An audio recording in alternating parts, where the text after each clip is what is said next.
আগুন রঙা ফাল্গুন, ইশরাত আর ইতি। পর্ব 1 থেকে 3। শ্রাবণ শেষের ঝড় উঠেছে বাইরে, অথচ সন্ধ্যায়ও ভীষণ পরিষ্কার ছিল আকাশটা। দক্ষিণা বাতাসের চাপে বারবার ডান দিকে হেলে পড়তে চাইছে বিল্ডিংয়ের সাথে লাগোয়া তেঁতুল গাছটা। জানালার সাবেকি কাছে তেঁতুল গাছের ডালপালাগুলির দমকা আঘাত প্রতিধ্বনিত হচ্ছে অনবরত। প্রকৃতির উন্মত্ত ছন্দের বিপরীতে করিডোরে তার নিঃশব্দ পায়চারি, পায়ে গ্রেন লেদারের চকচকে জুতো। করিডোরের আলো ছাড় ভেতর দিয়ে তার গতি ওই বাইরের ঝড়ের অনুকরণ। এপাশে সাগরিকা মুখ চেপে বসে আছে, অথচ সে শব্দ করে কাঁদলেও কোনো ক্ষতি নেই। সে নিজেই এসেছিল এখানে, সে খুব ভালো করেই জানত তার সাথে কি হতে পারে। সে তবুও এসেছিল। লোকটা উচ্চতায় 5 ফুট 11 মতো। সেই তুলনায় সাগরিকা তার কাছে একটুখানি। আধো আলোতে লোকটা যখন তার সামনে এসে দাঁড়ালো, অমন বিশালাকৃতির শরীরটার ছায়া এক নিমিষে গ্রাস করে নিল সাগরিকার ছোট শরীরটা। এবার সাগরিকা তার আঁচলটা টেনে মুখে চেপে নেয়। লোকটা একদম ঝুঁকে গিয়েছে। তার গা থেকে আসা সিগারেটের উৎকট গন্ধে সাগরিকার পেটটা মোচড় দিয়ে উঠল। ও পুরোপুরি মিশে গেল দেয়ালের সাথে। লোকটা ওর নাজেহাল অবস্থা দেখে আরো একচোট হাসল। বলল, কাজী এসেছে, চলো। লোকটা নই বসে পড়ল সাগরিকার সামনে। ঘরের বিদ্যুৎ লাইনে ঝামেলা। আধো অন্ধকার ঘরে খুলোখুলি থেকে আসা বাইরের সোডিয়াম বাতির আলোতে দেখা যাচ্ছে সাগরিকার চোখের পানি তার গালে লেপটে চিকচিক করছে সাদা মুক্তা দানার মতো। ওপাশে জানালার কপাট একটার সাথে আরেকটার বাড়ি খাওয়ার প্রকট শব্দ হলো। আজ শ্রাবণ শেষের রাতে প্রকৃতি বেশ গুছিয়েই জানান দিচ্ছে তার দাপট। শীতে কাঁপছিল মেয়েটা। বিপরীতে বসে থাকা লোকটার শক্ত হাতটা ওর পিঠ থেকে ক্রমশ খাড়ে উঠে সাগরিকার চুলের মুঠি ছুঁয়ে দেয়। যতটুকু অস্থিরতা নিয়ে সাগরিকা ডুকরে উঠেছিল, লোকটা ততটাই নির্বিকার, অক্ষিযুগল প্রশস্ত করে চেয়ে সাগরিকার নোনা জলে ভেজা গোল ফর্সা মুখটায়।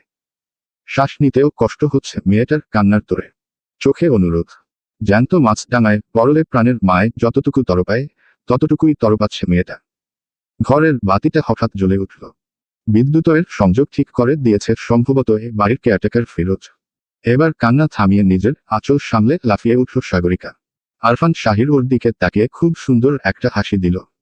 হাতের রিভলভার তুলে নলটা ক্রমশ সাগরিকার গাল থেকে খুঁড়িয়ে গলায় এনে শান্ত স্বরে বলল, আচ্ছা তুমি কি আমার সাথে হাইড অ্যান্ড সিক খেলছো নটি গার্ল?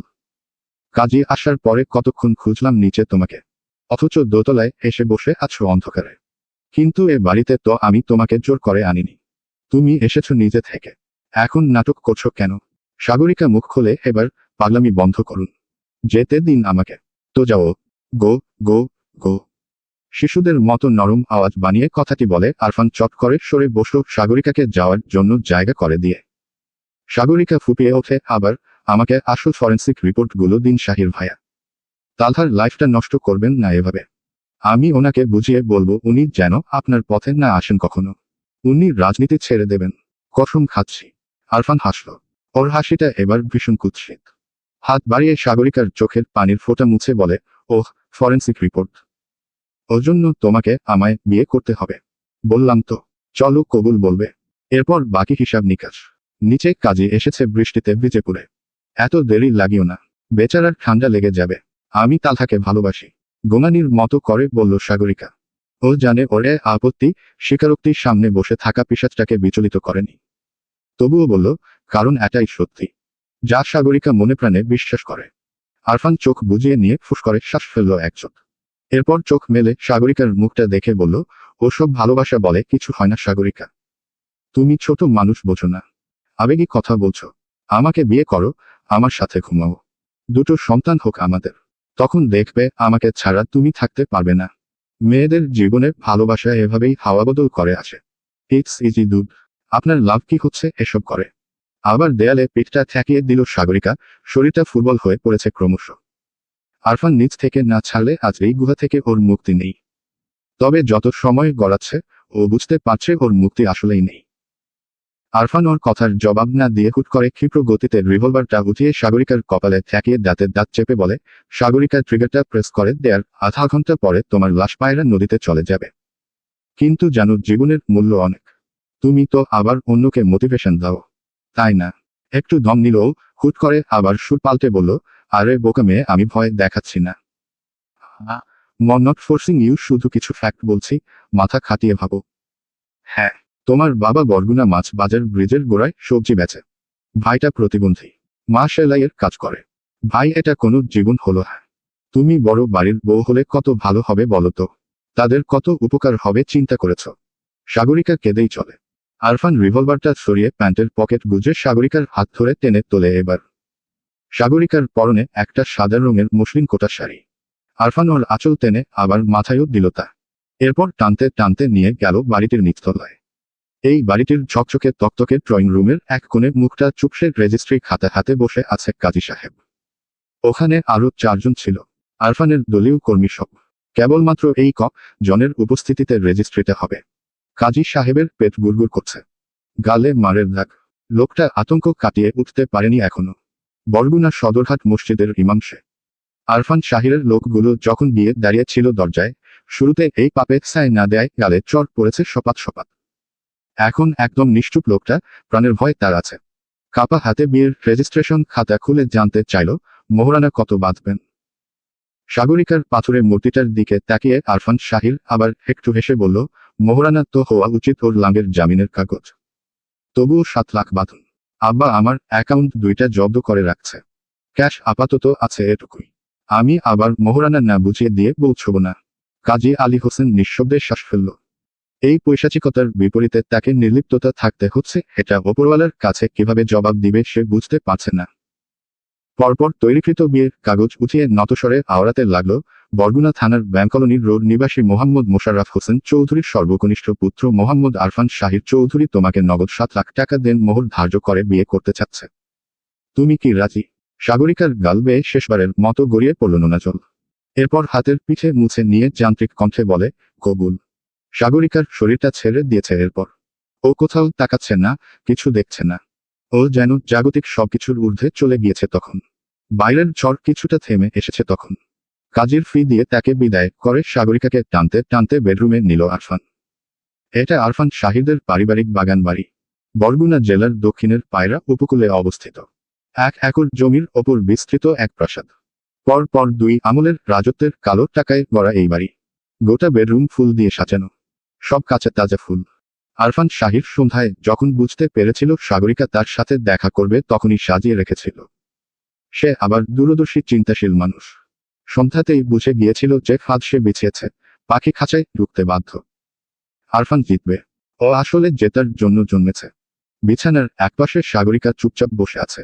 দরজার লক আটকে আরফান ঘুরে দেখল ওকে। হাতঘড়িটা খুলে সেন্টার টেবিলের ওপর রেখে বলল, ফরেন্সিক রিপোর্ট কাল একদম ভোরে তালহার প্রসিকিউটরের কাছে চলে যাবে, ডোন্ট ওয়ারি। আসলে ডিসি স্যার এত রাতে ঘুমিয়ে আছে তো তাকে আর প্যারা দিলাম না। তালহা ছাড়া পাবে এই কেস থেকে। চিটিং করব না আমি। দুশ্চিন্তা জেরে ফেল। সাগরিকা নিস্তব্ধ, যেন ও শুনে নিয়ে কথা। আরফান হেসে রিভলভারটা ড্রেসিং টেবিলের ওপর রেখে সাগরিকার সামনে গিয়ে বসে। সাগরিকা জীবনে মাত্র কয়েকবার সরাসরি চোখের দিকে তাকিয়েছিল লোকটার। এই লোকটার চোখ দুটো ভীষণ কঠিন, কোনো পশুর মতো।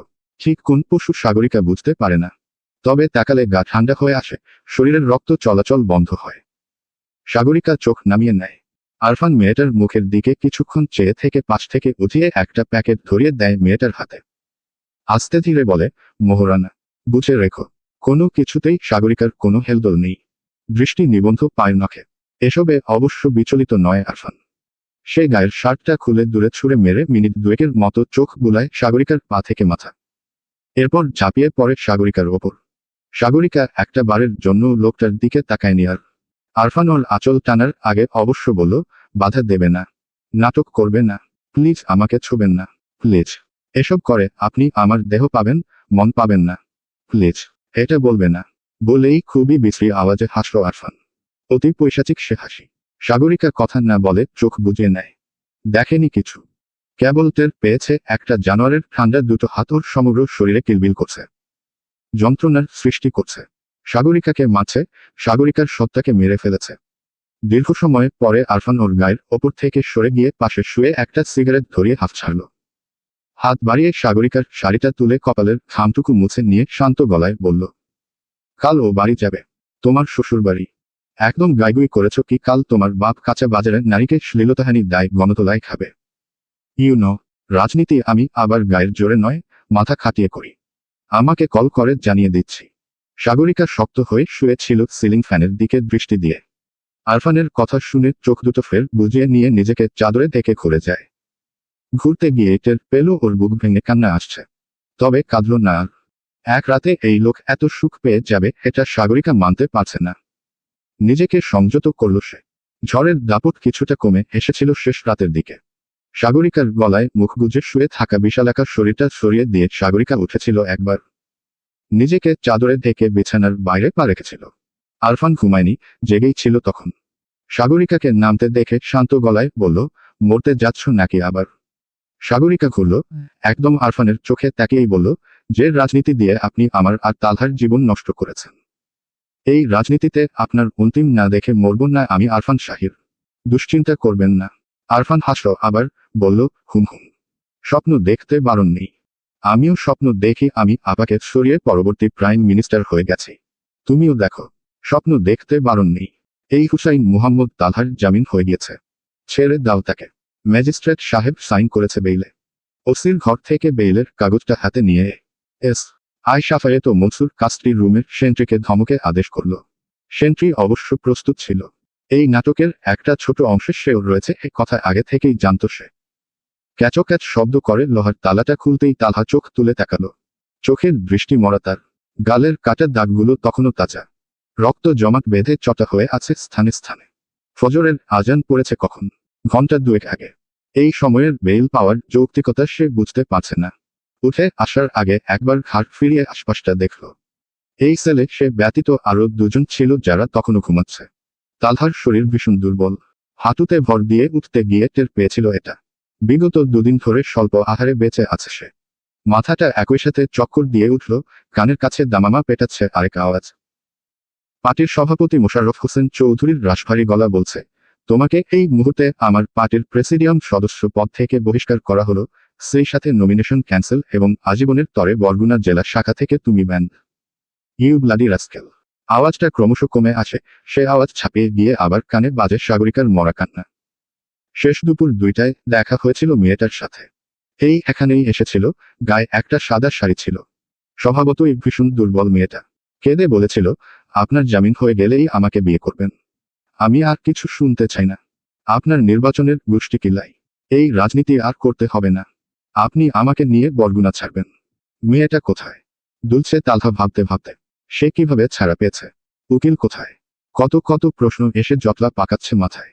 সারা রাতের বৃষ্টিতে ছোট শহরটা ভেসে গিয়েছে। নালা আটকে রাস্তায় পানি গোড়ালি সমান। বরগুনা থানা থেকে ভূমি অফিসের এরিয়াটা একটু নিরিবিলি। তালহা নোংরা পানিতে পা ডুবিয়ে হাঁটে।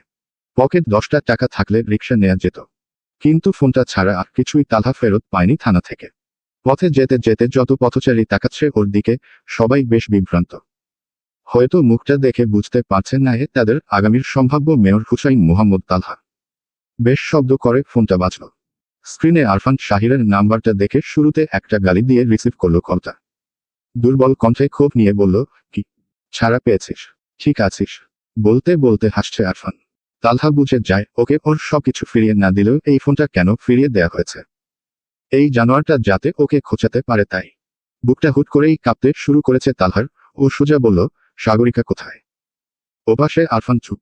তালহা অধৈর্য হলো, গলা কাঁপল ওর, কণ্ঠে অনুরোধের সুর, শাহির ভাই, ও আমার অনেক আদরের মাসুম একটা মেয়ে। দিন দুনিয়ার ভালো মন্দ কিছু বোঝে না, তুই ওকে কিছু করিস না। আমি ওকে বিয়ে করে নিয়েছি। সরাসরি স্পষ্ট জবাবটা দিল আরফান। তালহা কানে ফোন চেপে থেমে আছে। ওর নিস্তব্ধতা নাড়িয়ে দিয়ে আরফান আবার বলল, নিজের অকাতের মধ্যে থাক এখন থেকে। তোকে দয়া করে জানে ছেড়েছি। ভুলেও আমার পথ মারাতে আসবি না আর ফকিন্নির বাচ্চা। তাহলে প্রাণটাও থাকবে না। ডিকেপি রোড থেকে পশ্চিমে 3-4 মিনিটের মতো সামনে গিয়ে ডানে খুলেই চর গলির মোড়। উত্তর পাশের সাদা রঙের বড় বিল্ডিংটা ব্যাচেলর বিল্ডিং হিসেবে পরিচিত। আপনি ব্যাচেলর হয়ে থাকলে মফস্বলের এই কোণটাতে আবাসিক গলিগুলোতে চিরুনি তল্লাশি দিয়ে যদি বাসা খুঁজতে চান, তবে আপনার সারাদিনের শ্রম বৃথা। সেই সকল অসহায় ভাই, যারা অসহায় পর্যায়ের ব্যাচেলর, এই মফস্বলে এসে বাসা খুঁজতে গেলে বাড়িওয়ালারা নাক কুচকে যাদের মুখের ওপর ব্যাচেলরদের ভাড়া দেয়া হবে না বলে ধপাস করে দরজা লাগিয়ে দেয়, তাদের সাথে আজ থেকে 4 বছর আগে এক বৃদ্ধ দম্পতি বিল্ডিংটা তুলেছিল। সুন্দর, স্বচ্ছ, মনোরম পরিবেশ। মোট 4 তলা বিল্ডিংটা। প্রতি তলায় 4টা ইউনিট। দোতলার পুরোটা অবশ্য সেই নিঃসন্তান বৃদ্ধ দম্পতির দখলে। 18-80 যে সকল বিবাহিত কিংবা অবিবাহিত ভাইয়েরা চাকরি কিংবা পড়াশোনার তাগিদে এই বিল্ডিংয়ে স্থান নেয়, উহারা মাত্রই স্বীকার করবে তারা তাদের জীবনের সুন্দর সময়টুকু কাটাচ্ছে এখানে। বৃদ্ধ মুত্তালিব খন্দকার তার ভাড়াটিয়াদের দেখভালে সর্বদা সচেষ্ট। অবশ্য এজন্য ব্যাচেলদের মোটা অঙ্কের ভাড়া গুনতে হয় মাসে মাসে। সে নিয়ে তাদের প্যারা নেই। ব্যাচেলর থেকেও স্বাস্থ্যসম্মত খাচ্ছে, পরিচ্ছন্ন পরিবেশ পাচ্ছে এই ঘর। বিল্ডিংয়ে 2 জন বাবুর্চি ও 2 জন কেয়ারটেকার নিযুক্ত। ডিকেপি রোডের এই কোণাটা এই সব ভদ্রলোকের হাক ডাকে মোরগ ডাকার আগেই জেগে ওঠে রোজ। আতাহার বাবুর্চি সদাইয়ের লিস্ট নিয়ে আসে, কেয়ারটেকার সুরঞ্জন মেইন গেট খুলে দেয়। সকাল বেলাতেই চটপটে গরমা গরম খবরটা পৌঁছালো মৃন্ময়ের কানে। মৃন্ময় শিকদার তার নাম, চিফ জার্নালিস্ট এবং founder of voice of Barguna. খবরটা এসেছিল ফোনে। সরকার দলীয় পার্টির বরগুনা শাখার প্রেসিডিয়াম সদস্য হুসাইন মুহাম্মদ তালহা আন্দাজ করা ছিল পরবর্তী মেয়র পদটা যে দখল করবে, 2 দিন আগে যে ধর্ষণ মামলায় অভিযুক্ত হয়ে জেলে ঢুকেছিল সে আজ ছাড়া পেয়েছে। একদম ফজরের পরে মাইকেল দিয়েছে খবরটা। মৃন্ময়ের ঘুম ভেঙেছে। ও বেশ শান্ত গলায় জবাব দিল, সব বদের বদ শুয়োরের দল। আমি জানতাম তালহা নির্দোষ। ওই আরফান শুয়োরটা কোনো সাথে নিজের দলের মানুষকে ফাঁসিয়েছে, আবার বাঁচিয়েছে। এই তালহা বলো আর আরফান বলো, এরা সব শুয়োর। দাঁত গজিয়েছে তাই দলের লোকের পাছায় কামড় বসাচ্ছে। আচ্ছা ফোন কাট, নাস্তা খেয়ে আসছি অফিসে। ভীষণ সুদর্শন না হলেও আকর্ষণীয় পুরুষালী দেহ সৌষ্ঠব, লম্বা, ছিমছাম গরম, ভ্রুর কাছে তেছা করে একটা কাটা দাগ আছে অবশ্য। একবার 3 জন আততায়ী মিলে কুপিয়ে চিহ্নটা করে দিয়েছে। তবে দাগটা মুখে বেমানান না। চাদরটা গা থেকে সরিয়ে আড়মোড়া ভেঙে বিছানা ছেড়ে হাত পা নেড়ে আয়েশির শরীরটাকে জ্বালিয়ে নিচ্ছে সে। ঘাড়ের অলস রোগটা মটমট করছে। সকাল 7টা থেকে 8টা তার ওয়ার্কআউট করার সময়। পরিশ্রমের 1 ঘন্টা। সাথে থাকে মেথি ভেজানো পানি। এরপর নিয়ম মতো গোসল, তারপর লেগে পড়া জীবিকায়। এই তো জীবনের রুটিন। কল ঘর থেকে বেরিয়ে এসে ফোনটা আবার তুলল মৃন্ময়। তবে যাকে কল করবে বলে ভেবেছিল সে ওর সামনেই এসে বসল। মৃন্ময় গম্ভীর গলায় বলল, এবং তারপর? ফাটা বেলুনের মতো চুপসে আছে সজলের মুখ, হাই তুলে গড়গড় করে আজকের ডেডলাইন বলতে লাগলো। কদমতলিতে 2 বন্ধুর সাথে 2 প্রবাসীর 2 বউয়ের পরকীয়া ধরা খাওয়ায় এলাকাবাসী 4 জনকে জুতার মালা দিল পরিয়ে। বরগুনায় উঠতি মডেল রিসা বিয়ে ছাড়াই 5 মাসের অন্তঃসত্ত্বা। ইটবাড়িয়ায় তরুণের বাড়িতে বিয়ের দাবিতে এস.সি. পরীক্ষার্থীর অনশন। বেতাগিতে গরুর সাথে দুধ দিতে শুরু করেছে সদ্যজাত বাছুরও। এলাকার মানুষ ভিড় করেছে এই অলৌকিক ঘটনা দেখতে। ক্রোক এরিয়ায় হারুন পেয়াদা নামের ব্যক্তির 4 জন স্ত্রী একসাথে গর্ভবতী, রায়ভোগে। থামো, থামো, থামো। এনাফ হয়েছে, আর শুনতে চাই না। ধমক মেরে সজলকে থামিয়ে 1 চুমুক পানি খেয়ে দম ফেলল মৃন্ময়। পুশআপ দেয়ার মুড নষ্ট হয়ে গেছে তার। প্রশস্ত কপাল কুঁচকে আছে বিরক্তিতে। সজল মলিন সুরে বলল, ভাই এইসব কোনো নিউজ করার মতো নিউজ? কতবার বলছি আরফান শাহিরের মামলাটা হাতে নিই আমি। আপনারা না পারলে আমাকে দেন। মৃন্ময় তাচ্ছিল্য নিয়ে হেসে বলল, আর তোমার রগ কেটে ধান খেতে ফেলে রেখে আসুক তারা। তারপর তোমার বাবা মাকে কে দেখবে? আমি তো পারবো না। এত পচা কলিজা নিয়ে জার্নালিজম করতে আসছেন ভাই? মাঝে মাঝে ভেবে অবাক হই। সজলের বিদ্রুপ শুনে আবার হাসল মৃন্ময়, যেন কোনো কৌতুক শুনল ও। বলল, ঠিক বলেছ। আমার পচা কলিজা। শ্বাস টানল সজল, আক্ষেপ নিয়ে বিড়বিড় করল, কোন ভূতের বুদ্ধিতে যে এই পেশা বেছে নিয়েছি আল্লাহ জানে। সারাদিন কোন মেয়ে কোন ছেলের সাথে পার্কে ঘুরে বেড়াচ্ছে এইসব নিউজ করতে হয়। লাইফে প্রেম নাই, আনন্দ নাই। আপনার তো তাও বডি ফিটনেস, চেহারা সুরত ভালো আছে। জিএফ একটার পর একটা লাইনে দাঁড়িয়ে থাকে আপনার। আমার তো তাও নাই। মেয়েরা ডরায়, আমি কালা বলে। মৃন্ময় পুশআপ থামিয়ে হাসতে লাগল সজলের কথায়। সজল বলে যায়, এর চেয়ে অনলাইনে পাইকারি জামাকাপড় বেচবেন। যে সাংবাদিকতায় মেরুদণ্ড সোজা করে রাখতে পারি না, ক্যামেরার সামনে সত্যিটা বলতে পারি না, সেই প্রফেশনে থেকে কি লাভ? এর চেয়ে লাইভে গিয়ে 3 পিস বেচি চলেন, একদম 500, একদম 500। আপুরা, ভাবিরা, খালারা, একদম 500। সজলের কথা শুনে মৃন্ময় হেসে গড়াগড়ি খেল কতক্ষণ। এরপর হুট করে সুন্দর মুখটা গম্ভীর হয়ে গেল। উঠে তোয়ালেতে কপালের খামটুকু মুছে সজলের পিঠ চাপড়ে বলে, ধৈর্য হারিও না। সাংবাদিকতা মানে হৈ হৈ রই রই করা না। এখানে সাহসের সাথে সাথে সমানভাবে প্রয়োজন বুদ্ধির। আরফান শাহিদের ডেইলি খোঁচাতে নেই বোকা ছেলে। ওরা জাত গোখরো। এক থাবায় খাট চেপে ধরে 20 দাঁত ভাঙতে হয়। থাবা রেডি করতে সময় লাগবে। চলো আগে মন্টু মামার দোকান থেকে ডিম পরোটা খেয়ে আসি। তারপর তোমাকে বোঝাচ্ছি। এই এজেন্সির সবচেয়ে পরিশ্রমী ছেলেটা সজল। তার নিষ্ঠা এবং একাগ্রতা সবসময় মৃন্ময় শিকদারকে মুগ্ধ করে। এমপ্লয়িদের মাঝে ওকে একটু বেশি ভালোবাসে মৃন্মু। এই তো সাত সকালে হেলে নিয়ে গিয়ে নাস্তা পানি করিয়ে পকেট টাকা ঢুকিয়ে বলবে, আব্বা আম্মাকে কিনে দিও কিছু লাগলেই। সজল এই বেখেয়ালি স্বভাবের, পরিবার ত্যাগী লোকটাকে পছন্দ করে, শ্রদ্ধা করে বড় ভাইয়ের মতো। কেউ যখন বলে জার্নালিস্ট মৃন্মু শিকদার তো একটা বদের বদ, জিএফ টেকে না লারোর বদ স্বভাবের কারণে, কথাটা আংশিক সত্যি। মৃন্মু বলে লোকটার সাথে সুস্থ কোনো মেয়ের প্রেমের সম্পর্ক লম্বা হয় না। তবে কথাটা আংশিক সত্যি হলেও যে এসব প্রচার করে বেড়ায় তাকে ধরে পেটাতে মন চায় সজলের। ডিকেপি রোডের দক্ষিণের মন্টু মামার দোকান মৃন্ময়ের পছন্দের একটা জায়গা। দূরত্ব স্বল্প হলেও বাইক নিল, কারণ নাস্তা খেয়েই একটা বিশেষ জায়গায় যেতে হবে। 2 মিনিটের পথ অতিক্রম করার পরে অবশ্য ব্রেক টানতে হলো বাইকের। সামনে বিশাল জটলা, দুপাশে ফাঁকা থাকলে অবশ্য টান মেরে চলে যাওয়া যেত। এখন বাধ্য হয়ে থেমে পাশের এক লোককে বলল, কি হচ্ছে সামনে? সামনে থেকে চিৎকার চেঁচামেচির আওয়াজ আসছে, কোনো মেয়ের গলা। পাশের লোকটা চূড়ান্ত বিতৃষ্ণ, বলল, আরে মৃন্ময় ভাই, আর বললেন না, প্রেমে ছ্যাঁকা দিয়ে ছ্যামরা আরেকটা বিয়ে করছে। এখন সেই ছেমরি এসে বিয়ের গাড়ি থামিয়ে কান্নাকাটি করছে। হুড়ুহুড়িতে একটা বাইক অ্যাক্সিডেন্ট হয়েছে। কি যে জ্বালার জ্বালা। এইসব প্রেম পাগলু পোলাপাইনদের কানের নিচে 2টা লাগা দিতে ইচ্ছে করে, এদের বাপ মা তো পারে না। আচ্ছা আপনার ক্যামেরা আছে, যান নিউজ করেন। মৃন্ময় কেসে উঠল, গলাটা সামলে আস্তে ধীরে বলল, আচ্ছা দেখছি। দিলশাদের গাঢ় ঘুমের ছেদ ঘটির মুঠো ফোনটা বেজে উঠল। এলার্মের জন্য রিংটোনের ভলিউম বাড়িয়ে দেয়া ছিল বিধায় কানের পর্দা ফেটে যাচ্ছে এখন। একটা নির্ঘুম রাত কাটিয়ে ভোরের দিকে ঘুমিয়ে যাওয়ার দরুন শরীর জুড়ে অবসন্নতা, তার উপর রাত্রিরে যে বড্ড ধকল গিয়েছিল সেই ক্লান্তি সমগ্র হাড় চামড়ায় এখনো জেঁকে আছে। হাত বাড়িয়ে ফোনটা কানে চেপে ঘুম ঘুম গলায় বলল, হ্যালো। ওপাশ থেকে নারী কণ্ঠ প্রায় চেঁচিয়ে বলল, দিলশাদরে। দিবা এইসব কি করতেছে ডিকেপি রোডে? মাহিন বউ নিয়ে আসতে ছিল, ওর বিয়ের গাড়ি থামিয়ে ভাঙচুর আর সিন ক্রিয়েট করতেছে, পুলিশ এসে যাবে তো। তুই কই? শিগগির আয়, আমি আর তোর খালু আইতেছি। বুকটা আচমকা ধরফর ধরফর করে উঠল। একটা শীতল স্রোত পিঠ বেয়ে আঁকাবাঁকা হয়ে নেমে গেল ওর। দিলশাদ উঠে বসে খট করে কলটা কেটে দিয়ে গা থেকে কাঁথা সরিয়ে পা নামিয়ে স্লিপার পরে চেঁচায়, মুগ্ধ। মুগ্ধ, আপা কই? মুগ্ধ, আপা কই? মুগ্ধ গাঢ় ঘুমে আচ্ছন্ন ছিল। দিলশাদের হেরে ডাক শুনে চোখ খুলে লাফিয়ে উঠেছিল সেও, তবে ক্রাচটা তুলে হেঁটে আসতে একটু দেরি হলো। দিলশাদ পার্স খুঁজছিল, মুগ্ধকে দেখে মেজাজ সপ্তমে, আমি সারারাত না ঘুমিয়ে তোকে ঘুমাতে দিলাম। ফজরের সময় উঠিয়ে বললাম আপাকে 2 ঘন্টা চোখে চোখে রাখো, সেটাও পারলি না। তোর দ্বারা হবেটা কি বলতো? মুগ্ধর মুখ থেকে রক্ত সরেছে। এত অসহায় বোধ করছিল যে মেজ আপার চোখের দিকে তাকানোর সাহস নেই। তবুও মিনমিনে গলায় বলল, আপা কই? কই আবার? তোর বেকুব আপা ডিকেপির রোড গিয়ে তার বিশ্বপ্রেমিকের বিয়ে আটকাচ্ছে। এমন নির্লজ্জ মেয়ে মানুষ আমার জীবনে দেখেনি মুগ্ধ। আচ্ছা আপা কি আমার বোন? আজ সত্যিই ওর একদিন কি আমার একদিন? দিলশাদ মুখে একটু পানির ঝাপটা দিয়েছিল কেবল। চুলে চিরুনি বসেনি, ঠোঁট ফাটা আর গাল রুক্ষ। পাগলিনী বেশে এক 23-24 বছরের মেয়ে বরগুনার সদর রোড হয়ে দৌড়ে যাচ্ছে কলেজ রোডের দিকে। রাস্তার কৌতূহলী পথচারী বিষয়টা খুবই উপভোগ করছে। দিলশাদের সেদিকে কোনো খেয়াল নেই।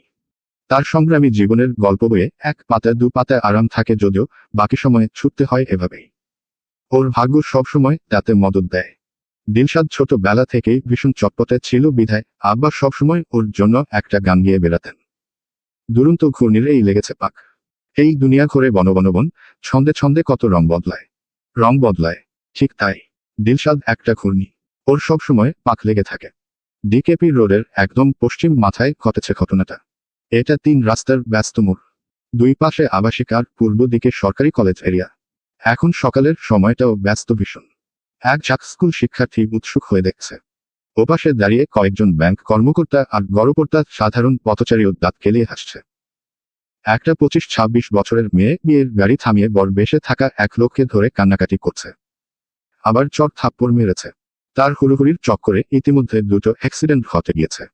2জন বাইক আরোহী হুট করে ব্রেক কষায় পড়ে গিয়ে হাতে পায়ের ছাল তুলেছে। মাহিন বরের নাম। নিজের মানসম্মান আর নতুন বউ নিয়ে মাইক্রো গাড়িতে ওঠার তালে রয়েছে। তবে দিবা নামক মেয়েটা দিচ্ছে না। চূড়ান্ত পাগল পাগল অবস্থা তার, গায়ের ওড়নাটাও ঠিক নেই। মাহিনের পিঠের কাছটা খামচে ধরে আবার চেঁচায়, মাহিন শোনো, তুমি আমার সাথে এটা কেন করলে জবাব দিয়ে যাও। এত কাণ্ডের মাঝে যখন আরেক কাণ্ড ঘটল, পাবলিকের মুখা হয়ে গেল নিমিষেই। দিলশাদ গিয়ে বোনকে ছাড়িয়ে বুকের মাঝে টেনে চেঁচালো মাহিনের ওপর, জঙ্গলি শুয়োর, ইঁদুরমুখো কুত্তা। 3 মাসের মধ্যে আমার আপাকে যদি তোর চেয়ে ভালো পাত্রের কাছে বিয়ে না দিতে পেরেছি তো আমার নামও দিলশাদ নয়। অপ্রকৃতিস্থ দিবা ততক্ষণে মূর্ছা গিয়ে ঢলে পড়েছে বোনের গায়ে। মাহিনের নতুন বউয়ের মুখটা ছিল দেখার মতো। মাহিন তাকে টেনে গাড়িতে ঢুকিয়ে পোগার পার। এদিকে দিলশাদের খালা সুফিয়াও ঘটনাস্থলে পৌঁছেছে। এসে অচেতন দিবাকে আগলে নেয় বুকে। ভদ্রমহিলার হাসবেন্ডও এসেছেন ততক্ষণে। শাহজাহান বরগুনা সরকারি কলেজের অফিস সরকারি। এসেই তাড়াহুড়ো লাগিয়ে অটো ডাকল। থরথরিয়ে কাঁপছিল দিলশাদ। ক্ষোভ আর ঘৃণার দাপুটে ভেঙেচুরে যাচ্ছিল ও। কিছু সময় লাল চোখে ঘুরে ঘুরে পথচারীদের দেখে। নাকের পাটা কাঁপছে ওর। দাঁত কেলিয়ে হাসতে থাকা পথচারীরা ওর দৃষ্টি দেখে চোখ নামিয়ে বিরকাটায়। দিলশাদ আরও কিছুক্ষণ হাত মুঠি করে দাঁড়িয়েছিল, এরপর ঘুরে এসে ঠিক মৃন্ময়ের সামনে দাঁড়ায়। এতক্ষণ ধরে লোকটাকে খেয়াল সে ঠিকই করেছে। শক্ত তবে ধীর গলায় জানতে চাইল, কি এটা? আপনি কি করছেন? মৃন্ময় ভড়কে যায় কিছুটা। ফোনটা নামিয়ে ঠিক সামনে দাঁড়িয়ে পড়া মেয়েটাকে দেখে পা মাথা। একটা ম্যারমেরে সুতির সালোয়ার কামিজ পরনে, 2 পায়ে 2 টাইপের জুতো। মৃন্ময় নিজেকে সামলে নিয়ে ভদ্র গলায় বলে, ও এটা iPhone. Journalist Mrinmoy Shikdar, voice of বরগুনার প্রতিষ্ঠাতা। চেনেন হয়তো। দিলশাদ শ্বাস ফেলল, ও লোকটাকে চেনে।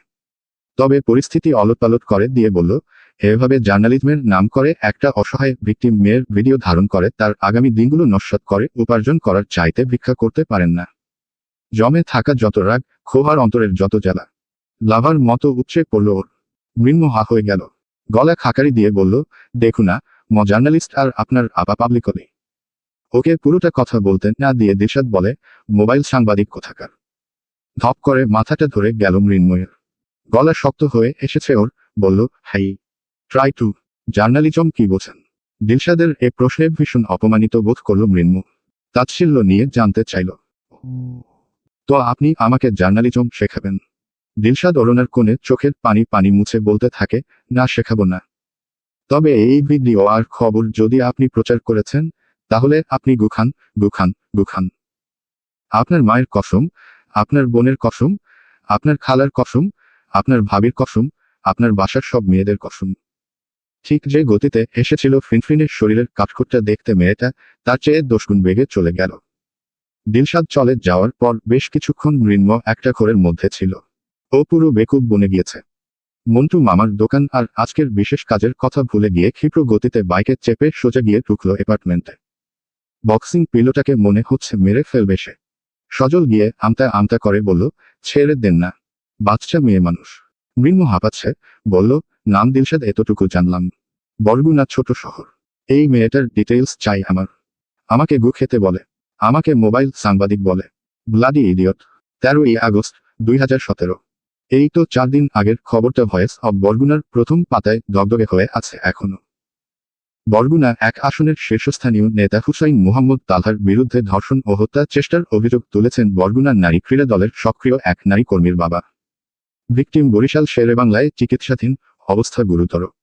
দুর্ঘটনার সন্ধ্যায় খেলাঘর ক্লাবের অভ্যন্তরীণ ঝামেলা নিয়ে তালহার সাথে মিটিংয়ে গিয়েছিল ভিকটিম। সেখানে তাদের বাকবিতণ্ডা ঘটে বলে তথ্য পাওয়া গিয়েছে। এরপরের একটা দিন ভিকটিম মিসিং থাকার পরে তার অর্ধমৃত শরীর দক্ষিণ বরগুনার ময়লাকলার কাছ থেকে উদ্ধার করা হয়। প্রাথমিক তদন্তে যেসব স্যাম্পল পাওয়া গিয়েছে তা নিশ্চিতভাবেই হুসাইন মুহাম্মদ তালহার অপরাধের সত্যতা জানান দিয়েছে। তাকে তৎক্ষণাৎ অ্যারেস্ট করেছিল বরগুনা ডিবি। তবে আজ শুক্রবার নাগাদ ফরেন্সিক রিপোর্ট অনুযায়ী তার নিরপরাধ হবার খবরটি শুনে জনগণ নিশ্চিন্ত, স্বস্তির শ্বাস ফেলেছে।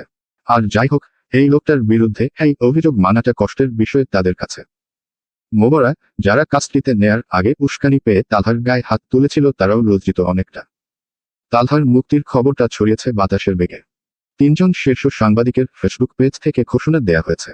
ছাপাখানায় এ সপ্তাহের রাজনীতির রীতি ফরমায় গোটা অক্ষরে ছাপা হবে হেডলাইন। তবে দলের সভাপতি ওরফে সাংসদ মহোদয় মোশাররফ হোসেন চৌধুরী যদিও তাদের থেকে এ ব্যাপারে কোনো মন্তব্য রাখেননি। দলের বহিষ্কৃত সদস্যকে পুনরায় দলে ফেরানো হবে কিনা এটি জানতে উদ্গ্রীব সমর্থক থেকে শুরু করে প্রতিদ্বন্দ্বীরাও। যেহেতু সামনে পৌরসভা নির্বাচন, দরজায় ঠকঠক আওয়াজ হয়। বাড়িটা পুলিশ লাইন এরিয়ার সবচেয়ে নিরিবিলি পথে। আশেপাশে ঘন বসতি নেই। অসুস্থ সালমা বেগম তীব্র শারীরিক যন্ত্রণা নিয়ে ছুটে গিয়ে দরজা খুললেন। সামনে বিধ্বস্ত মুখে দাঁড়িয়ে থাকা তার ছেলেটা ছিল ভীষণ সুদর্শন। যেমন লম্বা তেমন মুখশ্রী, চলনে বলনে ভাষণে মানুষের মনের মধ্যে পৌঁছে যেত অতি অল্প সময়ে। মেয়েরা লুকিয়ে দেখতেও ছাড়ে না ভারী কি এই পুরুষটিকে। রাজনীতির দুনিয়ায় নিজস্ব দোষগুণ ছাপিয়ে এত অল্প বয়সে ছেলেটা হয়ে উঠেছিল এ শহরের অন্যতম মান্যগণ্য ব্যক্তিত্ব। সেই 2009-এর ঘটনা। সরকার যখন প্রথম ক্ষমতায় গিয়েছিল, ছেলেটা ঘোষণা দিয়ে ছাত্র নেতৃত্বে ভার কাঁধে নিয়েছিল বলে সালমা কত রেগেছিল। কিন্তু পরবর্তীতে ছেলেটা তার নিষ্ঠার প্রমাণ দিয়েছিল, একের পর এক জনসেবা করে, রাজনীতিতে নিজের জায়গা পোক্ত করে। গোটা 8 বছর ছেলেটা খাটল। এখন তার বলিষ্ঠ ছেলেটা কোথায়? তার সামনে নেই সেই ছেলেটা। তার সেই হুসাইন মুহাম্মদ তালহা নেই। তার আদরের বাচ্চাটা নেই। শ্বাস নিল সালমা, হাত বাড়িয়ে ছেলের ক্ষতবিক্ষত গাল ছুঁয়ে বলল, সাগরিকার আব্বার নাকি ও বিয়েতে সায় আছে। ফোন করেছিল ওর মা। যা ঘটেছে ভুলে যাও। তুমি তোমার জিনিসপত্র গোছাও। বরগুনা ছাড়বো আমরা। কানাডার টিকিট কাটবো। তোমার মামার কাছে গিয়ে থিতু হব। তোমার চাচাকে বলবো সবগুলো প্লট বিক্রি করে টাকা আমার অ্যাকাউন্টে ট্রান্সফার করতে। চেয়ারে বসল সালমা। তালহা পাথরের চাউনিতে মাকে দেখল কিছুক্ষণ। এরপর ভেতরে ঢুকল। হুট করে মায়ের পায়ের কাছে বসে মায়ের কোলে রাখল মাথা, ক্ষীণ আওয়াজে বলল, আমি কিভাবে বাঁচব আম্মা? বলো না। জায়গাটা বনজ গাছে ঠাসা। আলিজার কাছে বহুবার জায়গাটার গল্প শুনেছিল সাগরিকা। ভোর হলেই নাকি পাখি এসে মানুষ জাগিয়ে দেয়। কথার সত্যতা আছে। সাগরিকার শেষ রাতের ঘুমটা ভেঙেছিল পাখির ডাকেই। শরীর জুড়ে প্রকট অবসন্নতা। সাগরিকা দুর্বল দুটি চোখ মেলে শুরুতেই দেখতে পেল সেই পশুর মতো চোখ দুটো, যে এতক্ষণ তার দিকেই চেয়েছিল। সাগরিকা জেগে ওঠায় চোখ সরিয়ে আরফান হাতের ফোনটা নিয়ে কিছু দেখল। নির্বিকার গলায় বলল, সকাল 10টা প্রায়। উঠতে হবে। খাওয়া দাওয়া করতে হবে তো নাকি? বুকের মধ্যে চাপা যন্ত্রণাটা ফলাও করে ছড়িয়ে পড়ল গোটা শরীরে। সাগরিকা স্থবির হয়ে শুয়েই থাকে, চাদরে জড়িয়ে নিজেকে ফালফাল করে চেয়েই থাকে সামনে। আরফান খুব সুন্দর একটা হাসি দিয়ে বিছানা ছাড়ল। লোকটার পরনে কেবল মাত্র একটা ট্রাউজার, গা খালি। আড়মোড়া ভাঙতে যখন শরীর ঝাঁকালো তখন পিঠটা সাগরিকার নজরে এলো। অসংখ্য কাটা ছেঁড়া দাগ ফর্সা পিঠে। লোকটা সুদর্শন। চোখ বন্ধ করে নিল সাগরিকা। ডোক গিলল কয়েকবার। আরফান এক হাতে ফোন কানে চেপে পানি খাচ্ছে। নিস্তব্ধ ঘরে ওই আওয়াজগুলো যন্ত্রণার সৃষ্টি করছে সাগরিকার কানে। ও উঠে বসতে চায়। আরফান কাকে একটা কল করে জানতেও চাইছে ব্যক্তিটি কখন পৌঁছাবে এখানে। সাগরিকার ব্যথা বাড়তে থাকে। এক পর্যায়ে আর সহ্য করতে না পেরে চেঁচিয়ে বলে, তালহার খবরটা দিন। আরফান ফোন নামিয়ে শান্ত চোখে দেখল এক পলক সাগরিকাকে। এরপর বলল, আস্তে কথা বলো। ফোনে কথা বলছি তো। আর তালহার খবর আমার মুখ হলে দেব। চলো ওঠো, খাবে। আকুতি শুরু করলো সাগরিকা। ভীষণ নরম হয়ে এলো, যা যা বলছেন মেনে নিয়েছি তো। আমি কেবল জানতে চাইছি লোকটা সেফলি বাড়িতে পৌঁছেছে কিনা। এটুকু অন্তত বলুন। এইবার পানির গ্লাসটা নিয়ে ঘুরে এসে ওর মুখোমুখি বসল আরফান। সাগরিকার করুণ চাউনির বিপরীতে খুব হেয়ালি করে বলল, আচ্ছা বলো তো, তোমার মতো এত নরম একটি মেয়ে ওর প্রেমে পড়েছিল কিভাবে? মানে আমরা যারা পলিটিক্স করি সব তো কুত্তা। জানো তুমি এটা? একজন এক টাইপের কুত্তা। হ্যাঁ, তালহা একটু বেশি ভালো, আমার মতো অত চামার না। তবু তুমি জল হয়ে তেলে মিশতে চেয়েছিলে কেন? বয়সে খুব ছোট তুমি আমাদের। কেমনে কি? সাগরিকা কাঁপছে, শাড়ির আঁচল ঠিক করে বলে, এখন পাগলামি বন্ধ করুন। ওনার খবরটা দিন প্লিজ শাহির ভাইয়া। মুড হলে তুমি ওঠো। ও বাড়িতে যেতে হবে। আর ভাইয়া ডাকা বাদ দাও, আহাম্মক কোথাকার। গা গুলিয়ে উঠল আমার শুনে। বাইরে থেকে সার্ভেন্ট খাবার দিতে এসেছে। সাগরিকা উঠে বসাতে আরফান গোসলে ঢুকল। বেশ দীর্ঘ সময় পরে গোসল সেরে বেরিয়ে দেখল সাগরিকা তখনও খাবারটা খায়নি। হাঁটুতে থুতনি ঠেকিয়ে বসে আছে শক্ত হয়ে, দৃষ্টি মরা। আরফান একটা তোয়ালেতে ভেজা মাথা মুছে নিতে নিতে শান্ত স্বরে বলল, নাটক কম সাগরিকা। আমি কোনো ড্রামাটিক ম্যারিড লাইফ চাচ্ছি না। বিয়ে হয়েছে আমাদের। এর চেয়ে বড় সত্যি কথা নেই। খাবারটা খাও। বললাম তো, আমি মুড হলে বলবো। চিটিং করব না। কণ্ঠটা অত্যাধিক ঠান্ডা। সাগরিকা জানে এমন করে কথা আরফান রাগ উঠলেই বলে, পরিণামে করে ভয়ঙ্কর বিদঘুটে কিছু কাজ। একবার সাগরিকা দেখেছিল নিজে, মাঞ্জিয়া আপার হাত ভেঙেছিল এমনভাবেই হেসে হেসে কথা বলতে বলতে। সাগরিকা ওসব মনে করে ভয়ে ভয়ে হাত বাড়িয়ে খাবারটা নেয়, তবে খেতে পারে না। আরফানের ফোনটা বাজে হঠাৎ, শার্ট পরছিল তখনও। তাই কলটা রিসিভ করে লাউড স্পিকারে রেখে বলল, হুম বলো। ওপাশ থেকে জুনায়েদ বলল, ভাই, প্রি ক্যাডেটের একটা চেংড়ি টিচার আছে বায়োলজির, আমাদের এখানে কোনো ফান্ড খুলতে দিবেন না বলে পণ করেছে। নির্বাচনের আগে ঝামেলা করা ঠিক হবে। মনোযোগী ভঙ্গিতে বোতামগুলো লাগিয়ে আয়নায় নিজের মুখটা দেখে আরফান। গায়ে পারফিউম মাখে। এরপর ব্লেজার হাতে তুলে জবাব দেয়, নির্বাচনের আগেই ঝামেলা বেশি করে করতে হয় জুনায়েদ। কবে শিখবে তোমরা? ভদ্রমহিলার হাসবেন্ড আছে? না, অবিবাহিত। তবে ভদ্রমহিলাকেই শান্তি দিও। সহজ ভঙ্গিতে বলেছে কথাটা আরফান। সাগরিকার গা কেঁপে উঠল। মুখটা নীল হয়েছে আতঙ্কে। বুকটা করছে ধরফর। হাতের স্যান্ডউইচটা ফেলে কেঁদে দিয়ে বলল, প্লিজ না, এসব করবেন না। ওর চিৎকারে মুখ ঘুরিয়ে তাকালো আরফান। পরপর ফোনটা হাতে তুলে শান্ত স্বরে জুনায়েদকে বলল, এই আমার বউ এসব করতে নিষেধ করেছে। খবরদার এসব করো না। অল্প করে শান্তি দিও। অসভ্যতা করো না। কেমন? কল কেটে হাসল আরফান। আবার সেই ঠান্ডা হাসি। থরথরিয়ে কাঁপতে থাকা সাগরিকার কাছে এসে এক হাতে সাগরিকাকে কাছে টেনে গালে একটা চুমু খেয়ে বলল, হাউ সুইট অনুরোধ। কত কিউট করে বললে। আমি খুব দ্রুত তোমার প্রতি দুর্বল হয়ে যাব দেখছি।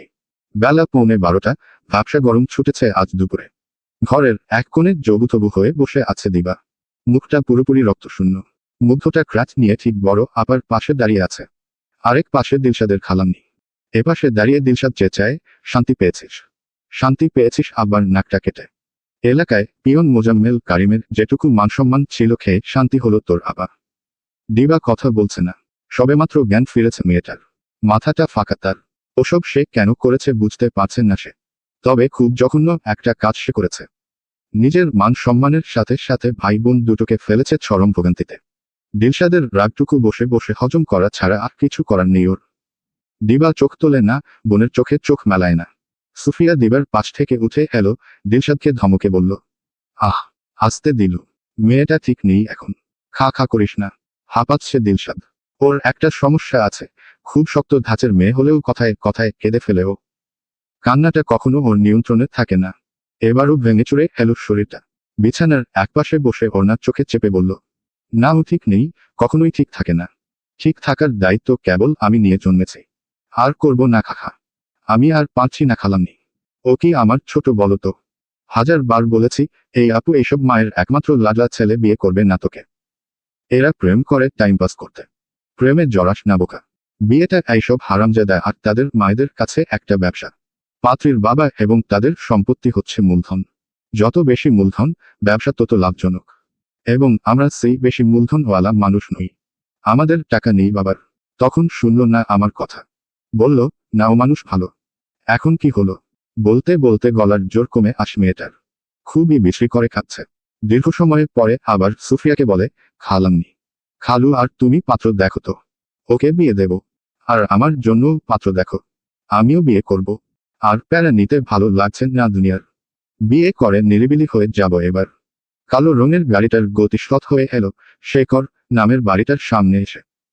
বরগুনার সবচেয়ে বিলাসবহুল এই বাড়িটি শহরের সবচেয়ে ক্ষমতাধর চৌধুরী এবং তার পুত্রদের ডেরা। সূর্য পশ্চিমের তলে পড়েছে তখন। আসরের আজান হয়েছে খানিক আগেই। গাড়ি থামতেই সাগরিকা তার চোখ দুটো মেলে আরফানের দিকে তাকালো। কালো সানগ্লাসের নিচে থাকা চোখ দুটো এই মুহূর্তে তার কাছে দুর্বোধ্য। তবে এটুকু বুঝো টানা 17 ঘন্টা পর ওর একটা গতি করা হচ্ছে। সামনের সাদা ধবধবে প্রাসাদ সমান বাড়িটা ওর খাঁচা। ও পায়ে হেঁটে সেখানে ঢুকবে এখন। আর এরপর সাগরিকা আলিজার কাছে শুনেছিল তাদের বাড়ির বউগুলো খুবই নম্র ভদ্র হয়। ভাইগুলো যতটা চামার, বউগুলো হয় নরম কাদামাটি। এখানে ওখানে মুখ দিয়ে বেড়ানো দুশ্চরিত্র চৌধুরীদের শখ এটা। তাদের শখ, তাদের বাড়ির বউটা হবে পুত পবিত্র। কিন্তু এতে লাভ, সন্তান সন্ততি যা হয় সেসব আচরণগত দিক থেকে তো হয় ঠিক এদের অনুকরণ। নম্র সরল বউকে এরা রান্নাঘরের শোভাবর্ধনের জন্য বাড়িতে আনে। হয়তোবা এদের গোপন রূপটা কালো হলেও সমাজে চলতে গেলে বোধ হয় নম্র ভদ্র বাড়ির বউ লাগে। সাগরিকা এসব কি ভাবছে? মাথাটা চট করে দুলে ওঠে, ঝাপসা হচ্ছে চোখ দুটো ওর। আরফান শাহির নেমে গাড়ির দরজা খুলে দেয়াতে ওর ঘোর কাটল। এক প্রকার কেঁপে উঠল মেয়েটা। আরফান হাসি দিয়ে বলল, নামু। তালহার খবর বলেন প্লিজ। ফিসফিসায় সাগরিকা। অনুরোধ করে করেও এখন ক্লান্ত মেয়েটা। আরফান শান্ত গলায় বলে, আমি চিটিং করব না বলেছি। আচ্ছা শর্তে বলছি। ও এখন বাড়িতে। এত ভেবো না, মায়ের আদর খাচ্ছে এখন। 2 দিন পরে একটা চেক পাঠাবো আমি। আমাদের দল থেকে সম্মাননা স্বরূপ। একটা গতি করে নেবে। বলতে বলতে হাতটা বাড়িয়ে দিল আরফান। শিরাগুলো টনটনা ওই কাঠের মতো শক্ত হাতটার। সাগরিকার সাধ্য নেই এই হাত উপেক্ষা করার। ও কম্পমান হাতটা বাড়িয়ে দিতেই আরফান ওকে আগলে ধরে নামায়। বলে, আহো দুপুরে খাবারটা খেতে বললাম খেলে না। শরীর খারাপ লাগছে তো। সাগরিকা জবাব না দিয়ে ঘোমটা সামলায়। যত এগিয়ে যাচ্ছিল সাদা বাড়িটার দিকে, ওর মনে হচ্ছিল আয়ু তত ফুরিয়ে আসছে ওর। ভেতরে খবর গিয়েছে বাড়ির ছোট ছেলে বউ নিয়ে এসেছে। বউয়ের নাম সাগরিকা, আলিজার ক্লাসমেট। একবার দুইবার বাড়িতে এসেছিল মেয়েটা।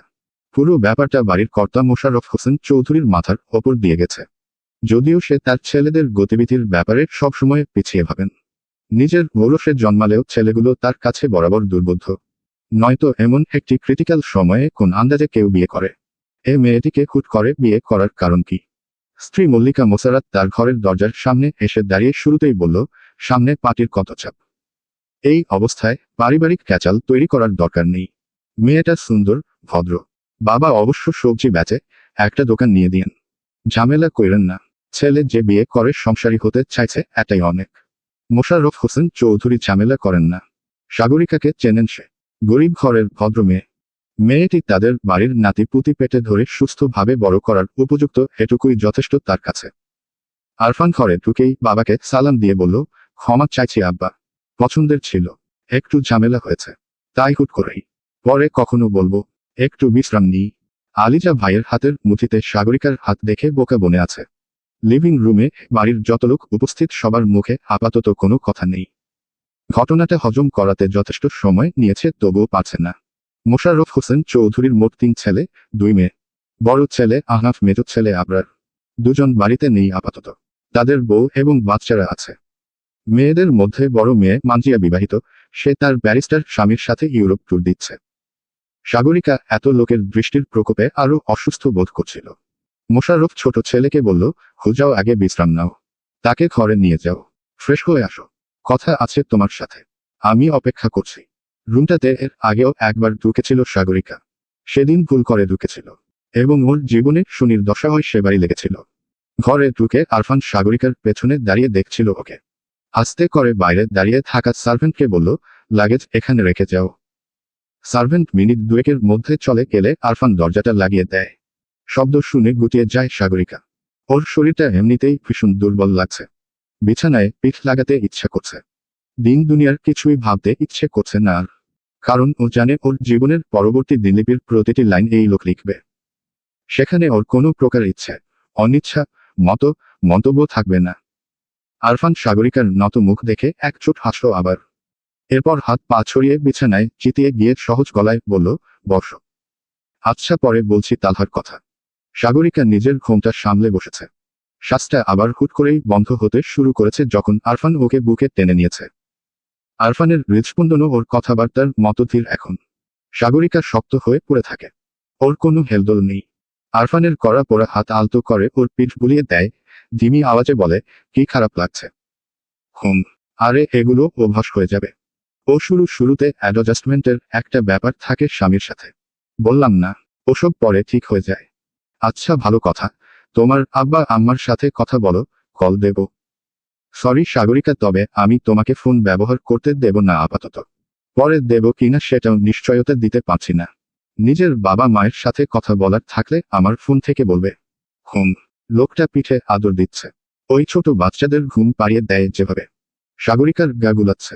ও উঠতে চাইলে আরফান আরো জোরে টেনে হেসে বলল, এই আরেকটু থাকো, ভালো লাগছে আমার।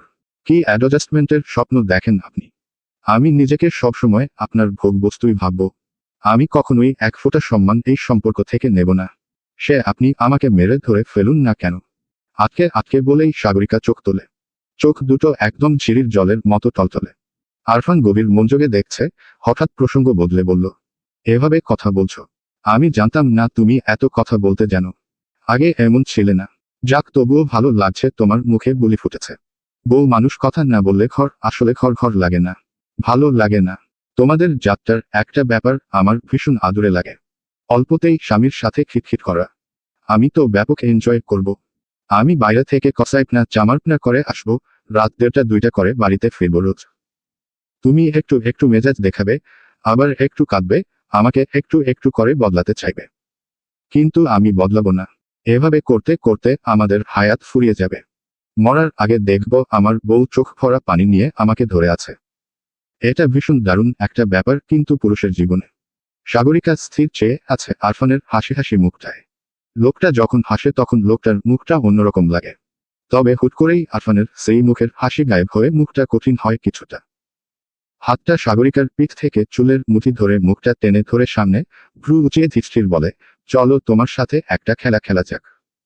কি? ডোক গিলল সাগরিকা। আরফান বলল, আমার কথাটাকে মিথ্যা প্রমাণ করবে আমাকে কখনো ভালো না বেসে। দেখি পারো কিনা। সাগরিকার বিভ্রান্ত মুখটা দেখে আরফান ফের বলল, বুঝলেন না তো। এবারও নিরুত্তর সে। হেসে ফেলল আরফান, আমি বলেছি আমার বউ আমাকে ভালোবাসবে। তুমি বলছো বাসবে না। দেখা যাক কে সত্যি হয়। তুমি আমাকে মিথ্যা প্রমাণ করতে পারো কিনা দেখি। তবে আমি শিওর আমার বউ আমাকে ভালোবাসবে। কারণ আমি বউ পালতে জানি। বলেই চোখ মারল আরফান। খ্যাক খ্যাক করে হাসছে সে। ছেড়ে দিল সাগরিকার চুলের মুঠি। এরপর উঠে বসে হাসতে থাকে গা কাঁপিয়ে। সাগরিকাও উঠল। অস্থির ভঙ্গিতে জবাব দিল, জি। এই দ্বন্দ্ব আসলে আমার নিজের সাথে আমার। আমিও দেখব এমনটা হয় কিনা। Good luck. মিছিমিছি হাই তুলে আরফান উঠে দাঁড়াতে চায়, বিশ্রাম নাও। আমার কাজ আছে। তোমার বাবা মাকে আনতে যাব। সাগরিকা এবার ছটপটে গলায় বলে, আগে বলুন তো তালহা আসলেই কই? আমাকে বিস্তারিত বলুন। এখন অন্তত বলুন। প্রশ্নটির করে সারতে পারল না সাগরিকা। সাথে সাথে একটা প্রকাণ্ড চরের শব্দে গুমট হলো ঘরটা। মাথাটা ভোঁ করছে, চোখেও অনেকটা ঝাপসা দেখছে ও। ভীত চোখজোড়া তুলল মেয়েটা। গাল চেপে আছে সে। আরফান ওর মুখের দিকে তাকিয়ে খুবই সহজ ভঙ্গিতে বলল, স্বামী স্ত্রীর কোয়ালিটি টাইমের মধ্যে থার্ড পার্সনের নাম ঢুকাতে হয় না পাগল। It's very bad. আর কখনো করো না। হোম। পশ্চিম কলেজ রোডের ভেতরের দিকে একটা গলি। বাড়ির নাম ঝিলি ম্যানশন। বাসা খুঁজতে খুঁজতে অবধি এসে থামতে হলো দিলশাদকে। সময়টা বছরের মাঝামাঝি, এ সময়ে ভালো বাসা পাওয়া একটু কঠিন হয়ে দাঁড়াবে এ কথা জানত ও। তবুও কিছু করার নেই, এত কাহিনীর পরে ও পাড়ায় থাকা মুশকিল। পাশ থেকে ইফরাত বলল, আমার পানির তেষ্টা পেয়েছে। চল ঠান্ডা কিছু খাই। বাড়ির নেমপ্লেটের দিকে দৃষ্টি স্থির দিলশাদের, একটু দাঁড়া। জিজ্ঞেস করে, আছি ফ্যামিলি বাসা নাকি এক রুমের ব্যাচেলর বাসার কথা বলা হয়েছে। বিল্ডিংটা রুস্তম ডাক্তারের। বরগুনার পয়সাওয়ালা একজন ডাক্তার। নিচতলায় চেম্বার আছে তার। বাড়ির কেয়ারটেকারকে সাইনবোর্ড সম্পর্কে জিজ্ঞেস করাই সে বলল, আমি আসলে জানি না। স্যার ভেতরে আছেন। আপনি জিজ্ঞেস করে আসুন। দিলশাদ এগিয়ে যায়, পেছনে পেছনে ইফরাত। চেম্বারটা এমন কায়দায় বানানো যে উকি দিলেই ডাক্তারকে দেখা যায়। ডাক্তার রুস্তম মোল্ল বেশ আইসি চিত্তে রিক্লাইনার চেয়ারটাতে গা এলিয়ে বসে আছে। দিলশাদ সালাম দিয়েই বলল, টুলেট দেয়া দেখলাম, ফ্যামিলি বাসা ভাড়া হবে। ডাক্তার কথা বলছেন না, হাত দিয়ে ইশারা করে কেবল থামিয়ে দিল দিলশাদকে। দিলশাদ ইফরাতের দিকে তাকিয়ে শ্বাস ফেলল, পর পর বলল, উনি চাইলেই আমাকে হ্যাঁ নাতে জবাব দিয়ে দিতে পারতেন। কিন্তু সেটা হতো বিনয়। আর স্যাডিস্টরা বিনয় থেকে দূরেই থাকে। এরা অন্যের অবস্থান চেপে ধরে নিজের আধিপত্য বাড়াতে পছন্দ করে। উনি তোর আর আমার মতো সুন্দরী দুটো মেয়েকে মিনিট পাঁচেক রোদের মাঝে দাঁড় করিয়ে রাখার ক্ষমতা পেয়েছে বলে মনে মনে হাসছে। এটাও এক ধরনের স্যাডিজম। আমরা মানুষ, এটা আমাদের সবার স্বাভাবিক প্রবৃত্তি। যত্রতত্র নিজেদের ক্ষমতা ঝালাইয়ে সচেষ্ট থাকি আমরা। এতে আনন্দ পাই। তবে আমি কিন্তু এসব আচরণকে লাই দিই না। দেখবি নমুনা। ওনার অহমে গরম বালি ঢালবো আমি। দেখবি। ইফরাত হা হয়ে দিলশাদের কথা শুনছে। লোকটা তখন ফোন সরিয়ে বলল, ফ্যামিলি বাসা। না, বাসা খালি নেই। ব্যাচেলর রুম আছে একটা। দিলশাদ জবাবে বলল, এটা শুরুতেই বলা উচিত ছিল চাচা। এভাবে দাঁড় করিয়ে না রেখে। তার ওপর সাইনবোর্ডে স্পষ্ট করে কিছু লেখেনো না। মানুষ কনফিউজড হয় এতে। অদ্ভুত। লোকটার কালো মুখ দেখে মনে হয়েছে দিলশাদ পেরেছে বালি ঢালতে। দিলশাদ ঘুরে ইফরাতকে ফিসফিসিয়ে বলল, এই যে উনি থতমত খেলো, এটাই গরম বালি। স্যাডিস্টরা এই গরম বালি খুব ভয় পায়। শোন, তোর ওপর যখন এসব চামার চোমার টাইপের লোক আধিপত্য বিস্তার করতে আসবে, এমন করে মুখের ওপর গরম বালি ঢেলে দিবি কথা শুনিয়ে। দুনিয়া সত্যের ভক্ত। ছাড় দিতে দিতে লাইফে একটা সময় তোর নিজেরই মনে হবে তুই একটা ধৈনঞ্চা। জীবনে কিছু করতে পারিসনি। সো, আগে থেকেই চালাক চতুর হ। হাতে না পারলেও কথায় কাউকে ছাড় দেয়া যাবে না। যারা বলে চুপচাপ থাকো, তারা আসলে গান্ডু। ইফরাত মিনমিনে গলায় জবাব দিল, আমি তোর মতো এত ক্রিটিক্যাল করে ভাবি না। হাসল দিলশাদ, বলল, ভাবতিস। অবশ্যই ভাবতিস। আমার মতো একটা হাদা বড় বোন আর পঙ্গু ভাই নিয়ে চাকরি করে খেতে হলে অবশ্যই ভাবতিস সবকিছু ক্রিটিক্যালি। এই শহরের গিতে গিতে এমন স্যাডিস্টে ভরা। শোন, সকালে গেছিলাম বাজারে হাঁস কিনতে, লোকটা আমাকে প্রয়োজনের থেকেও 5 মিনিট বেশি দাঁড় করিয়ে রেখে হাঁস ছেলে দিল। দাঁড় করিয়ে রাখল কারণ আমার ওড়নার নিচে আমার বুকের সাইজ মাপবে তাই। আশেপাশের ড্রেসিংয়ের দোকানগুলো সব বন্ধ, আমার হাঁসটা ছিলতে হলে ওখান থেকেই ছিলতে হবে, লোকটা এক কথা জানে। ফলাফল উনি সাময়িকভাবে নিজের আধিপত্যে খুশি হয়ে আমার ওপর স্যাডিজম চর্চা করল। ইফরাত বলল, তো তুই গরম বালি দিসনি তাকে? দিয়েছি তো। হাঁসটা হাতে পেয়েই থমক লাগিয়ে বললাম, এত দেরি লাগাবেন জানলে আমি বাড়িতেই নিয়ে প্রসেস করতাম। ধর না, ভালো লাগলো না আপনাদের সার্ভিস। আপনাদের 10 টাকা কম দেওয়া উচিত। আমার অনেকটা সময় লস করলেন। ইফরাত হাসছে গা দুলিয়ে, দিলশাদের পিঠ চাপড়ে বলে, ভাই তুই একটা চিজ। তোর সাথে সাথে থাকতে কত কি যে শিখলাম।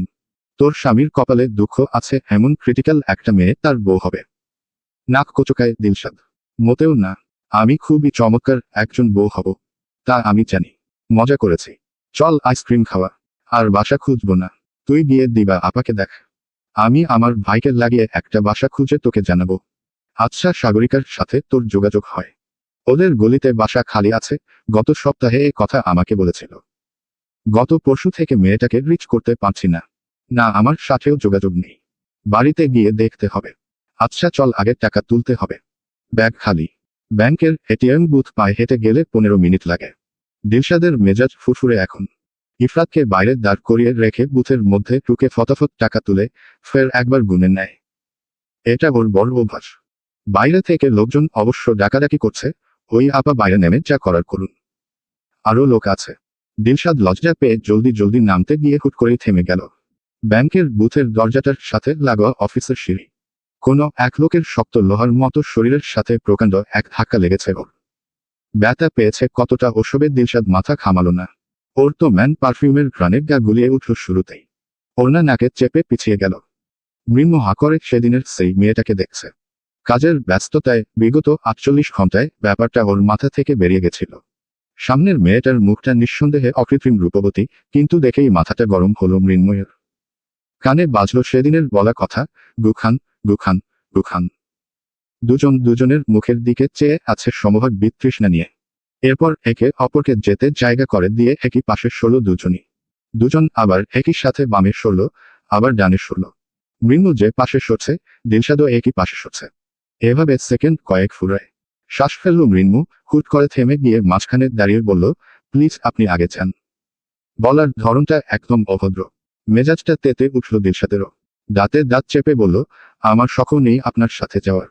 থামল মৃন্মু। বলল, ও আমার মনে হয় খুব শখ। দিলশাদ ঘুরে বলল, অসহ্য। মৃন্মু চোখ বড় বড় করল রাগে। বলল, আর আমার বুঝি অনেক সুসহ্য। দিলশাদ বলল, ধুর ছাতা। মৃন্মু চোখ কুঁচকে বলে, সেইম। দিলশাদ থামল। লোকটা তার চেয়ে বয়সে কমপক্ষে 7-8 বছরের বড় তো হবেই। কিন্তু বাচ্চাদের মতো ঝগড়া করছে। কেবলমাত্র সেদিনের সেই ঝগড়ার জের ধরে নিশ্চয়। অভদ্র লোক, অসহনশীল সাংবাদিক। সাংবাদিক, হাংবাদিক, মোবাইল সাংবাদিক। মনে মনে গালি দিয়ে ও মুখে বলল, সেদিনের মতো পুরো দিনটাই খারাপ যাবে আমার। আই উইশ আর কোনোদিন যাতে আপনার সাথে আমার দেখা না হয়। এ কথা শুনে মৃন্মু খেপল আরো বেশি। অতি ফালতু একটা মেয়ে কোথাকার। যেন ওর সাথে কবে দেখা হবে। মৃন্মু বসে আছে সে পথে চেয়ে। না, এই অতিরঞ্জিত মেয়েটাকে ছাড় দিলে চলবে না।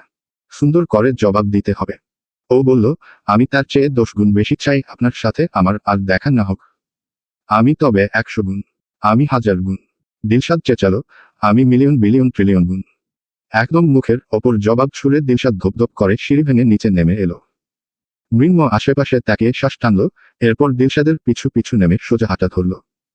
ইফরাত এতক্ষণ নিচে দাঁড়িয়ে হা করে ওদের দেখছিল। দিলশাদকে বলল, তুই মৃন্মু ভাইয়ের সাথে ঝগড়া করিস? কেমন ভাই হয় তোর? আরে এমনি ভাই বললাম। চিনি তো তাকে। এটা কেমন ব্যবহার তোর? যে যেটার যোগ্য। পরে বলবো তোকে ওসব। চল মাথা কিনতে হবে। মুগ্ধ মাথা খেতে চেয়েছে। আপার মন ভালো করতে ফুচকা নেব। ওরা জন কেউ কারো মুখ দেখতে চায় না, ওদের এই ইচ্ছেটা জোরদার ছিল না হয়তো। কাকতালীয় ভাবে ঠিক মাথার দোকানে গিয়েই আবার দেখা দুজনের। দিলশাদকে দেখে মুখটা বাংলার 5 বানিয়ে মৃন্মু মাইকেলকে বলল, চল আমরা পরে আসবো। মামা তুমি সাজিয়ে রাখো, আমি পরে এসে নিচ্ছি। মেজাজ উঠিয়ে পুরুষটা গিয়ে ওপাশের বেঞ্চিতে বসল। দিলশাদ শক্ত মুখে দাঁড়িয়েছিল। ইফরাত বলল, এবার বল কি হয়েছে তোদের? পরে বলবো। আচ্ছা ভালো কথা, আমাদের ব্যাচের অর্ষা আছে না? ও কিন্তু এই মৃন্মু ভাইকে পছন্দ করে। দিলশাদ সাথে সাথে নাক কুচকে বলল, একে। আশ্চর্য। কেন অর্ষার মতো মেয়ে এই লোককে পছন্দ করবে? কি অদ্ভুত। অদ্ভুতের কি দেখলি? ভীষণ হ্যান্ডসাম যে। মুখটা বিকৃত করল দিলশাদ। জবাব দিল, হ্যান্ডসাম। দেখলে মনে হয় 7 দিন গোসল করে না। গন্ধ ঢাকতেই তো এত কড়া করে পারফিউম মাখল। আহ বলে, আমি ভয়েস অব বরগুনার প্রতিষ্ঠাতা। আরে ছাগলা, বল, আমি ফাসফেসে ভয়েস অব বরগুনার প্রতিষ্ঠাতা। কয়টা ভালো খবর ছাপায় এরা। পরকীয়া খবরের সাংবাদিক ফোরাম। মাথা নিয়ে টাকা দেওয়ার সময় দিলশাদ আর ইফরাত টের পেল ওদের কাছে খুচরা নেই। ওরা পাশের দোকানে চলে গেল টাকা খুচরা করিয়ে নিতে। মেয়ে দুটোর কাজ শেষ হয়েছে ভেবেই মৃন্ময় উঠে এলো। মাথাওয়ালা তখন হাসছিল প্রবল বেগে।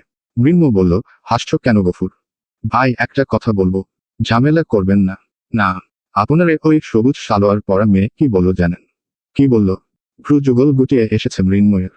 গফুর পেট চেপে বলল, আপনি 7 দিন গোসল করেন না, এটা তার মনে হয় আপনাকে দেখে। সেজন্য পারফিউম মাখছেন এত বেশি। মৃন্ময় ঘুরে দিলশাদকে দেখল। মেয়ে দুটো পাশের সুপারশপ থেকে বেরিয়ে হন্তদন্ত হয়ে এদিকটাতেই আসছে আবার। মৃন্ময় স্তব্ধ। পাশে দাঁড়িয়ে মাইকেল হাসছে খ্যাক খ্যাক করে। মেয়েটাকে মাথা থেকে ঝেড়ে ফেলতে চেয়েও পারেন না মৃন্ময়। কানে আবার বাজে, গুখান গুখান গুখান। ও ঘুরে দম ফেলে গফুরকে বলল, আর ওনাকে দেখে মনে হয় মিউনিসিপ্যালিটিতে জব করে। প্রতি মাসে বিল তুলতে গিয়ে বাড়িওয়ালাদের সাথে ঝগড়া করে। গফুর আবার দাঁত কেলায়। এত চমৎকার দেখতে ছেলে, আর এত চমৎকার দেখতে একটি মেয়ের মাঝে ক্যাচাল লাগিয়ে দিতে পেরে তার আনন্দ লাগছে। মৃন্ময় বলে, তার কথা আমার কাছে এসে লাগিয়েছ? আমার কোথাও কি তার কাছে লাগাবে? জিভ কাটে গফুর, মা। না না ভাই, কি যে বলেন। ওকে থামিয়ে দিয়ে মৃন্ময় বলে, না, আমি চাই তুমি লাগাও কথাটা। এই 100 টাকা রাখো। বলেই গফুরের পকেট 100 টাকা পুরে দিয়ে মৃন্ময় মোড়ের কাছটায় চলে গেল চোখে সানগ্লাস তুলে। দিলশাদ এসে গফুরকে বলল, মামা খুচরা আনলাম, এখন মাথা দিন। গফুর আবার দাঁত বের করে বলল, আপা ওই লোকটা আপনাকে কি বলল জানেন? চোখ কপালে উঠল দিলশাদের। তুতলে বলল, কি? বলল আপনাকে দেখে তার মিউনিসিপ্যালিটিতে জব করা বুয়া লাগে, যে প্রতি মাসে বিল তুলতে গিয়ে বাড়িওয়ালার সাথে ঝগড়া করেন। দিলশাদ মাথাওয়ালার সাদা ধবধবে দাঁতের দিকে চেয়ে থাকে কিছুক্ষণ। ইফরাত হতভম্ব। বলল, এসব কেমন কথা? দিলশাদ অবশ্য মাথা নিয়ে হাঁটছে তো হাঁটছে। ইফরাতের কথার লাইন না ধরে নিজে নিজের দাঁতে দাঁত চেপে বলল, এসব আমাকে হীনমন্যতায় ভোগাতে করেছ তো? তুমি এসব কথা শুনিয়ে দিলশাদকে অফেন্ডেড করতে পারবে না চাদু। তোমার মতো কত চাদু যে দেখলাম জীবনে। আমি জানি আমি সুন্দর, আমি এই কথাটা কেবল আমার স্বামীর মুখে শুনতে আগ্রহী। তোমাদের মতো রাস্তার ছেলেদের কাছে আমি মিউনিসিপ্যালিটির বুয়া হয়েই থাকতে চাই। No need your attention. ফালতু সাংবাদিক। জায়গাটা কালীবাড়ি মন্দির রোড থেকে ভেতরে, সাথে চাপা একটা গলি। মৃন্ময় এই গলির নারী নক্ষত্র চেনে। একবার শম্ভুনাথ নামের এক লোকের মার্ডার কেস হাঁটাখাটি করতে আসতে হয়েছিল এখানে। তাই বড় রাস্তা ছেড়ে যখন সরু পথে ঢুকল, তখন হাঁটতে বিশেষ অসুবিধা হলো না ওর। ব্যক্তিটির নাম সুরঞ্জিত, তার স্ত্রী শর্মিষ্ঠা। আপাতত এই দুজনের চাঁদ মুখটা সে দেখতে চাইছে। এ বাড়ির ঠিকানা মাইকেল দিয়েছে। কাঠের ভাঙাচোরা বাড়িটার দরজার কড়া নাড়ার আগে মৃন্ময় হাতের টোকেনটা চেক করে নেয় আবার। নিশ্চিত হয় এই বাড়িটাই কিনা। দরজা খুলেছিল সুরঞ্জিত। বয়সের তুলনায় লিকলিকে ভীষণ। হাতের কাছে যা পায় তাই দিয়ে নেশা করে। এর হিস্ট্রি চেক করতে গিয়ে তথ্যটা পেয়েছিল মৃন্ময়। লোকটা মৃন্ময়ের মুখের দিকে চেয়ে আছে হা করে। মৃন্ময় জগিং স্যুট পরা, গ্যাঞ্জিটা হাতাকাটা। বিকেল বেলা মাঝে মাঝে বেরোয় এভাবে। স্টাফ কোয়ার্টার থেকে বৈকালিক চায়ের দাওয়াত পায়। সাংবাদিক মৃন্ময় শিকদারকে চিনতে না পারার কোনো কারণ নেই। অতি পরিচিত একটা মুখ বরগুনার, স্বভাবত অসহ্য পর্যায়ের ধূর্ত। সব থেকে বাজে যে স্বভাবটা এর, সখানে নাক ঢুকিয়ে দিতে পছন্দ করে। লোকটা একটু অদ্ভুত। সুরঞ্জিত বোকা চোখে চেয়ে আছে। মৃন্ময় লোকটার মুখ দেখে এক চোট হাসল, হালকা গলায় বলল, হাই, আমি মৃন্ময় শিকদার। নাম তো শুনা হোগা। সুরঞ্জিত নির্বিকার। মৃন্ময় হাসি চওড়া করে বলে, কি পালাবে নাকি? লাভ নেই। এজন্যই আমি জুনিয়রদের না পাঠিয়ে নিজে এসেছি, যাতে তুমি পালাতে গেলে তোমার চিবি চেপে ধরতে পারি। তা বাড়িতে বউ আছে এখন। বউ থাকলে আর ভেতরে ঢুকবো না, নয়তো আবার রেপ কেস খেয়ে যেতে পারি। তোমাদের তো অভ্যাস আছে যাকে তাকে ফাঁসানোর। বাড়িতে কেউ নেই। সুরঞ্জিত পাশে সরে মৃন্ময়কে ঢুকতে জায়গা করে দিল। মৃন্ময় ঢুকে একটা প্লাস্টিকের চেয়ার টেনে বসে আশেপাশে চোখ বুলাল। অতি বাজে অর্থনৈতিক অবস্থা, তার মাঝে সদ্য কেনা ফ্রিজটা চোখে লাগার মতো। রেঞ্জ 34,000। সুরঞ্জিত খামছিল। তাকে বলা হয়েছিল 8টা নাগাদ বরগুনা ছেড়ে পটুয়াখালী যেতে, অন্তত 15 দিনের মতো গা ঢাকা দিতে। এর মাঝে মৃন্ময় তার নাগাল পাবে ভাবেনি। কথাটা অবশ্য মৃন্ময়ই বলেছে, সারা রাত না ঘুমিয়ে ভাবলাম। ভিকটিম সেদিন তালহার সাথে প্রেস ক্লাবে বাকবিতণ্ডা করেছে, এটা জানতো তিনটা দলই। ভিকটিমকে রেপ করানোর ক্ষেত্রেও হাত তিন দলেরই থাকতে পারে, সেটা ভিকটিমের জ্ঞান ফিরলে জানা যাবে।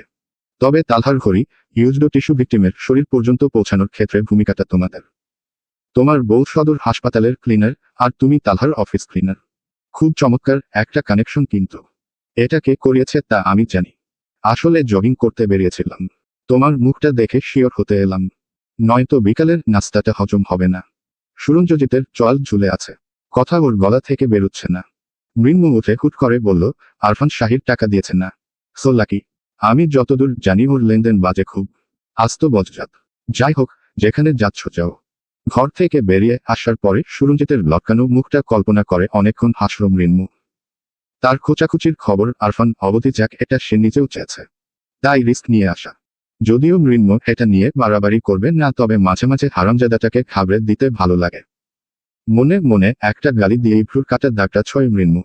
একদম খাড়া একটা কোপ দিয়েছিল হারামজাদা সেবার। আরফানের বোন মানজিয়ার বয়ফ্রেন্ডকে আরফান আধমরা করে মেরে রাস্তায় ফেলেছিল যখন, মৃন্মু সেটা ছেপেছিল তার কাগজে। তারপর গিয়ে সেরাতে পিটিয়ে এসেছিল কতেক আততায়। পরন্ত বিকেলে সূর্য নিভু নিভু করলেও গরমের প্রখরতা দগদগে, মাথা ধরে যাওয়ার মতো। সেই গরম মাথায় নিয়ে মৃন্মু হাঁটছে। এখন কি করা যায় সে ভাবছে।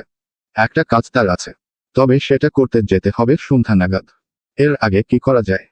করার মতো কাজ বেঁচেই আছে ওর জীবনে দুইটা, এক এই শখের সাংবাদিকতা, দুই বড়লোক দুশ্চরিত্র বাপের টাকা উড়িয়ে মানুষ খাওয়ানো। এছাড়া আর কি আছে জীবনে?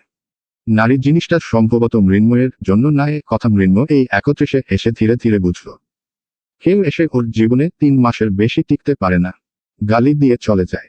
নারী জিনিসটা যে খুবই প্রয়োজনীয় কোথাও অস্বীকার করার মতো না। তবে এই উলফট জীবনে কাউকে স্থায়ীভাবে এনে ঠিকঠাকভাবে সম্মাননা না দিতে পারলে ওপরে গিয়ে সেটার জবাব তো দিতে হবে। তার ওপর রয়েছে আরো ঝামেলা, নারীটাকে আবার নিরাপত্তা দিতে হবে। এমনই নিজের জীবনে একটু স্থির হয়ে এক কাজ বেশিক্ষণ করতে মন চায় না। এক জায়গায় স্থির হয়ে থাকতে পারে না মিনিট 5। তারপর এই প্যারাকে নেয়। যার জীবনের পরবর্তী আধা ঘন্টার খবর রাখা ভারী হয়ে যায়, সে রোজ রাতের একটা নির্দিষ্ট সময় সবজি কিনে বাড়িতে ঢুকবে। তারপর ঢুকে শুনবে মেয়েরই কিচকিচ। না বাবা, দরকার নেই। মৃন্মু হাঁটছে, কপালে ঘাম জমেছে। পকেট থেকে টিস্যু বের করে মুছে নিল তা। এর মাঝে পকেটের ফোনটা বাজে ওর। স্ক্রিনে বড়লোক বাবার নাম্বার দেখতে পেয়েই খুব আলস্যতা নিয়ে রিসিভ করল সে। ওপাশের ব্যক্তিটি শান্ত গলায় বলল, 80 দিলাম, চেক করো। 20 পুড়িয়ে 1 লাখ করে দিতে। মৃন্মুর সাথে সাথে জবাব দিতেই ব্যক্তিটি চুপ হলো। দুপাশেই পিনপতন নীরবতা বিরাজমান। এরপর মৃন্ময়ী কল কেটে ফোনটা ফের পকেট ঢুকিয়ে হাঁটা ধরে। গার্লস স্কুলের দিবের শিফটের এক ছাক কিশোরী বিপরীতে আসছে। স্কুল হয়তো ছুটি হয়েছে কিছুক্ষণ আগে। ওকে দেখে কিশোরীদের গোলগাল মুখগুলো বেশ ঝলমলে হয়ে ওঠে। ডাগর ডাগর চোখে চেয়ে থাকে হাত কাটা গেঞ্জির বাইরে দৃশ্যমান বাইসেপসে। দোক গেলে কতেক। হাঁটতে হাঁটতে আবার কিসব বলাবলি করে একে অপরের কানে। মৃন্মু হাসল। পাকনা মেয়েগুলোকে ভরকে দিতে মাথা চুলকে বিড়বিড় করল, তোমাদের আব্বার বয়সী আমি। যাও ভাগো। মেয়েগুলো হয়তো শুনতে পেয়েছে। ওরা দাঁড়িয়ে পরে মুখ চেপে হাসছে। এদের বয়সটাই হাসির। এই বয়সে শুধু হাসতেই মনে চায়। কোনো মরা বাড়িতে নিয়ে ছেড়ে দিলেও এরা এক কোণে দাঁড়িয়ে মুচকি মুচকি হাসবে। মৃন্মু তো চেনে এদের ধাত। এখন চলছে এদের জীবনে হিহিহিহি ফেজ। এরপর বছর 5 পরে, যখন একটু ভারী কি হবে, তখন নাকের আগা কুচকে রাখবে অকারণে। বোঝাতে চাইবে তাদের মতো জ্ঞানী আর কেউ নেই। কথায় কথায় আবার ফুসফুস করবে, ঠিক ওই সেদিনের ফালতু মেজাজি মেয়েটার মতো। হঠাৎ করেই থতমত খেল মৃন্মু। সব থাকতে হঠাৎ ওই মেয়েটার কথাই কেন ভাবছে বুঝতে পারছে না। ভীষণ অদ্ভুত তো। সম্ভবত 7 দিন। সাগরিকা হিসেব রাখেনি যদিও, তবে সম্ভবত 7 দিনই হবে হয়তো। সূর্যটাকে এই জানালা থেকে উঠতে এবং এই জানালা থেকেই অস্তমিত হতে দেখেছে ও। এই নরম বিছানার এক পাশে ঘেঁষে বসে থাকা সারাদিন। এর বাইরে আর কোনো কিছুর খবর তার কাছে নেই। এই তো সূর্যটা আবার জানালার বাইরের জামরুল গাছটার মাথায় গড়াবে। আসরের আজান হবে, আবার এখান থেকেই সন্ধ্যা। তারপর রাত্রিটা হবে ঠিক বিগত 7 দিনের মতো শ্বাসরুদ্ধকর। সময়সূচি মুখস্থ হয়ে গেছে সাগরিকার। ঘরের দরজায় এসে উকি দেয় আলিজা। নত স্বরে ডাকে, ভাবি আসবো। শুরুতে আলিজার নিজের বান্ধবীকে ভাবি ডাকটা ঠিক আসেনি। ছোট ভাইয়ের এক ধমকে এখন মুখে জপছে। সাগরিকা হাঁটুর ওপর থেকে মাথা তুলে অসুস্থ চোখে তাকালো। আলিজা বলল, তোমার বাবা মা এসেছে নিচে। দেখা করবে না? বাবা কথা বলছে। সাগরিকার ইচ্ছে নেই আপাতত। সেদিন আরফান গিয়ে শ্বশুর শাশুড়িকে সৌজন্যে করে ডেকে এনে পথ ভাঙিয়েছে। এরপর থেকে এভাবেই নিয়মিত আসবে তারা, যাবে তারা। আব্বা তো আড়ালে নিয়ে সাগরিকাকে শাসালো, যা করেছো নিজের রিস্ক নিয়ে করেছো। এখন গাইগুই করে আমাদের বিপদে ফেলো না। যা হয়েছে মানিয়ে নাও, ভালো থাকবা। সাগরিকা কাউকেই বিপদে ফেলবে না, শুধু ওই মানুষটা ভালো থাকলেই ভালো। তার স্বপ্নের মতো মানুষটা। এর বাইরে কিছু সাগরিকার চাওয়ার নেই আর। আলিজা এসে মেয়েটার থুতনি ছুঁলো। তার খুবই দুঃখ লাগছে। সে ঘুণাক্ষরেও চায়নি এমনটা হোক। যেদিন আরফান ওকে বুঝিয়ে দিয়েছিল আরফান সাগরিকাকে পছন্দ করে, আলিজা নিজে সাগরিকার থেকে দূরত্ব বাড়িয়েছে। চায়নি সাগরিকা বাড়িতে আসুক বা কখনো আরফানের মুখোমুখি হোক। কিন্তু ছোট ভাইয়া মানুষটা বড্ড হিংস্র। একটা জিনিস মাথায় ঢুকে গেলে সেটা থেকে সরতে পারে না। তার তালহা ভাইয়ার সাথে এই কাজটা করা উচিত হয়নি। কিন্তু তাদের বাড়ির ছেলেরা কি উচিত অনুচিতের ধার ধারে। সবাই বলাবলি করছে সাগরিকার কোনো প্রয়োজন ছিল না আরফানের কাছে যাওয়ার। এটা অত্যন্ত হাস্যকর কথা আলিজার কাছে। কারণ সে তার ভাইকে চেনে। যেভাবেই হোক সাগরিকাকে নিয়ে ছাড়তো সে নিজের কাছে। এমনও হতে পারত জোর করে বিয়ে করত। তালহাকে ফাঁসিয়ে সাগরিকাকে দুর্বল বানানোটা আসলে এক ঢিলে দুই পাখি মারার মিশন ছিল। খারাপ লাগছে। মাথা ধরেছে। সাগরিকার একটা অসুখ আছে। মাথা ধরে ঘন ঘন। আলিজা সে কথা জানে।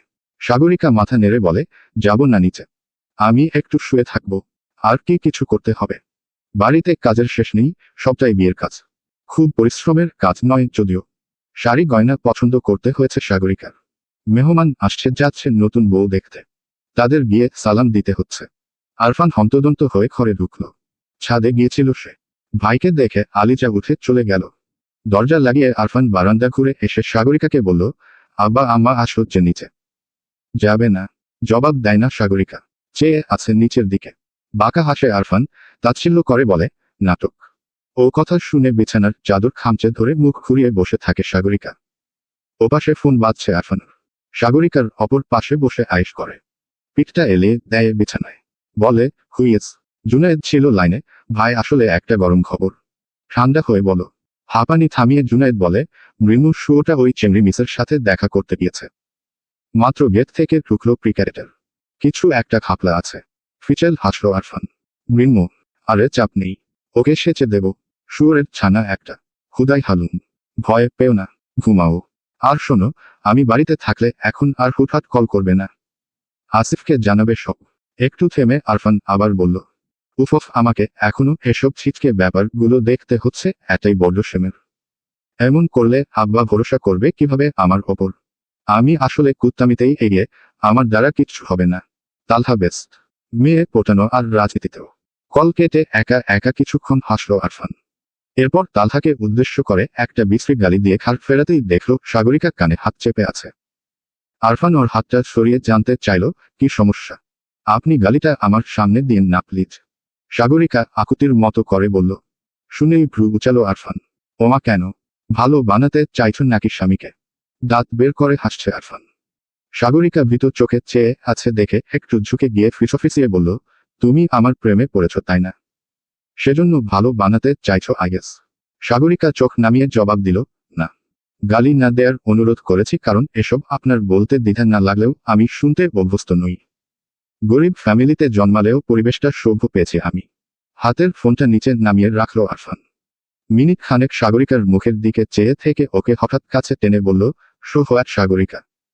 সবকিছুতে অভ্যস্ত হতে হবে এমন তো কোনো কথা নেই। তুমি তো আরো অনেক কিছুতে অভ্যস্ত নও। তবুও তো সেসব করতে হয়। এ পর্যায়ে গলাটা ভীষণ নেমে এলো আরফানের। সাগরিকা টের পেল দুটো শক্ত হাত ওকে লতাগাছের মতো পেঁচিয়ে ধরেছে ইতিমধ্যে। সেই মানুষটা ওর শাড়ি খোলার পর আবার ওর কানে বলল, তুমি খুব সুন্দর। সময় গড়ায়। সাগরিকা পুরোটাই নিশ্চল হয়। সাগরিকার কাছে বিছানাটা সাহারার উত্তপ্ত মরুভূমি মনে হয়েছে কিছু সময়। লোকটা আবার তার দুই গালে খুব নরম করে চুমু খায়। এমন ভণ্ডামি দেখলে সাগরিকার কান্নায় চাপে কেবল। তবে ও কাঁদে না। ভাবতে বসে যায় ওর বাকি জীবনের কথা। সময় বাড়বে, এই বিছানায় সদস্য বাড়বে। তারপর লোকটার কথা সত্যি হয়ে যাবে না তো? সাগরিকার সময়, পরিস্থিতি আর জীবনের চাপে এই লোকটার প্রতি দুর্বল হয়ে যাবে না তো? এই অভিশাপে সাগরিকা কখনো না পড়ুক, সাগরিকা প্রার্থনা করছে। প্রি ক্যাডেট হাইস্কুলের নাইট শিফট কোচিংয়ের বায়োলজি মিস জুথি আক্তার। বাচ্চাদের পড়া বুঝিয়ে দিয়ে চেয়ার টেনে বসল কেবল।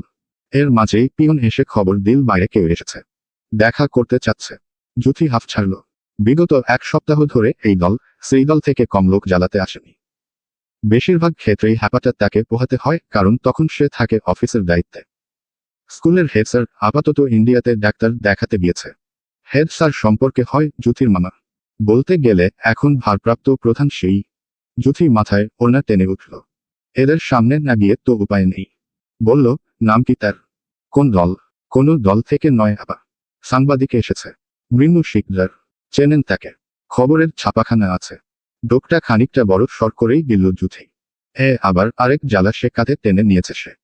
সেদিন সরকার দলীয় পার্টি এবং তাদের একটা ক্ষমতাধর অপোজিশন, দুপক্ষ থেকেই আসলে লোক এসেছিল স্কুলে একটা দলীয় ফান্ড খুলতে। মামার বাড়ির আবদার দেখলে জুথির গা জ্বলে যায়। একটা বোর্ডিং হাই স্কুল কোনোভাবেই অন্তত কোনো রাজনৈতিক দলের সাথে যোগসাজশ রাখাতে হবে ছাত্র ছাত্রীদের নিয়ে অধঃপতনে যাওয়ার প্রথম ধাপ। না কোনোভাবে কোনো দলের থেকে ফান্ড নেওয়া হবে, না বিনিময়ে কিছু দেয়া হবে। সেদিন দুই দলকেই করজোরে অনুরোধ করে ফিরিয়ে দেয়া হয়েছিল তার তরফ থেকে। বোকামি করেছিল ফেসবুকে একটা পোস্ট দিয়ে এ নিয়েই। পরে অবশ্য পোস্টটা সরিয়ে নিয়েছে সে। মনের মধ্যে আসলে ভয় ঢুকেছে রিনি রেপ কেসের ঘটনার পর থেকে। রিনির রেপটা তালহা না করালেও এর পেছনে তাদের জাতের কেউ না কেউ আছে, এ নিয়ে সন্দেহের অবকাশ নেই জুথের। তাই সেই হারিয়ে পোস্টটা করলেও সরিয়ে দিয়েছে 5 মিনিট পরে। ইদানিং ফেসবুক হয়েছে একটা আতঙ্কের নাম। সেদিন খবরে দেখেছে ফেসবুক পোস্টে হাহা প্রতিক্রিয়া দেওয়ার ঘটনাকে কেন্দ্র করে বন্ধু নিজের বন্ধুকে কুপিয়েছে। কিশোরদের নৈতিকতাবোধ আজ পর্যন্ত এসে থেকেছে। এই পরিস্থিতিতে রাজনীতির রথটাকেও এই ক্যাম্পাসের ভেতরে প্রবেশ করতে দেয়া যাবে না। যতক্ষণ পারে জুথি রিকোয়েস্ট করে যাবে। আচ্ছা, ওই পোস্টটা চোখে পড়েছে নাকি এই সাংবাদিকের? মৃন্মু বাইরের কমন রুমে বসেছিল। তার হাতে কেবল একটা ফোন। জুথি ঘরে ঢুকবার সময় লক্ষ্য করে লোকটাকে। গলায় আইডি নেই, হাতে নেই তার সেই পরিচিত ক্যামেরা। ঠিক কি করতে এসেছে লোকটা? খুব সুন্দর করে হাসল মৃন্মু জুথিকে দেখে, বলল, আমি মৃন্মু। চিনি আপনাকে। কি বলবেন বলুন। মৃন্মু মহিলার কণ্ঠের ধার দেখে হকচকাল। পর সহজ হয়ে বলল, আপনার ফেসবুক পোস্টটা আমি দেখেছি।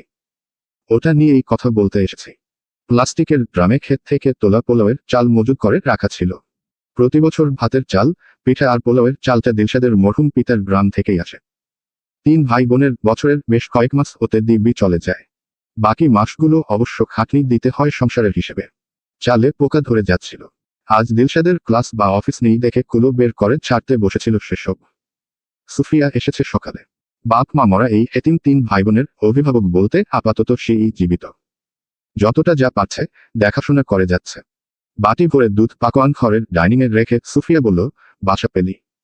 খোঁজ চলছে। ভালো করে খুঁজতে হবে। যেখানে সেখানে ঢুকে গেলে তো চলবে না। আমরা 2টা যুবতী মেয়ে মানুষ।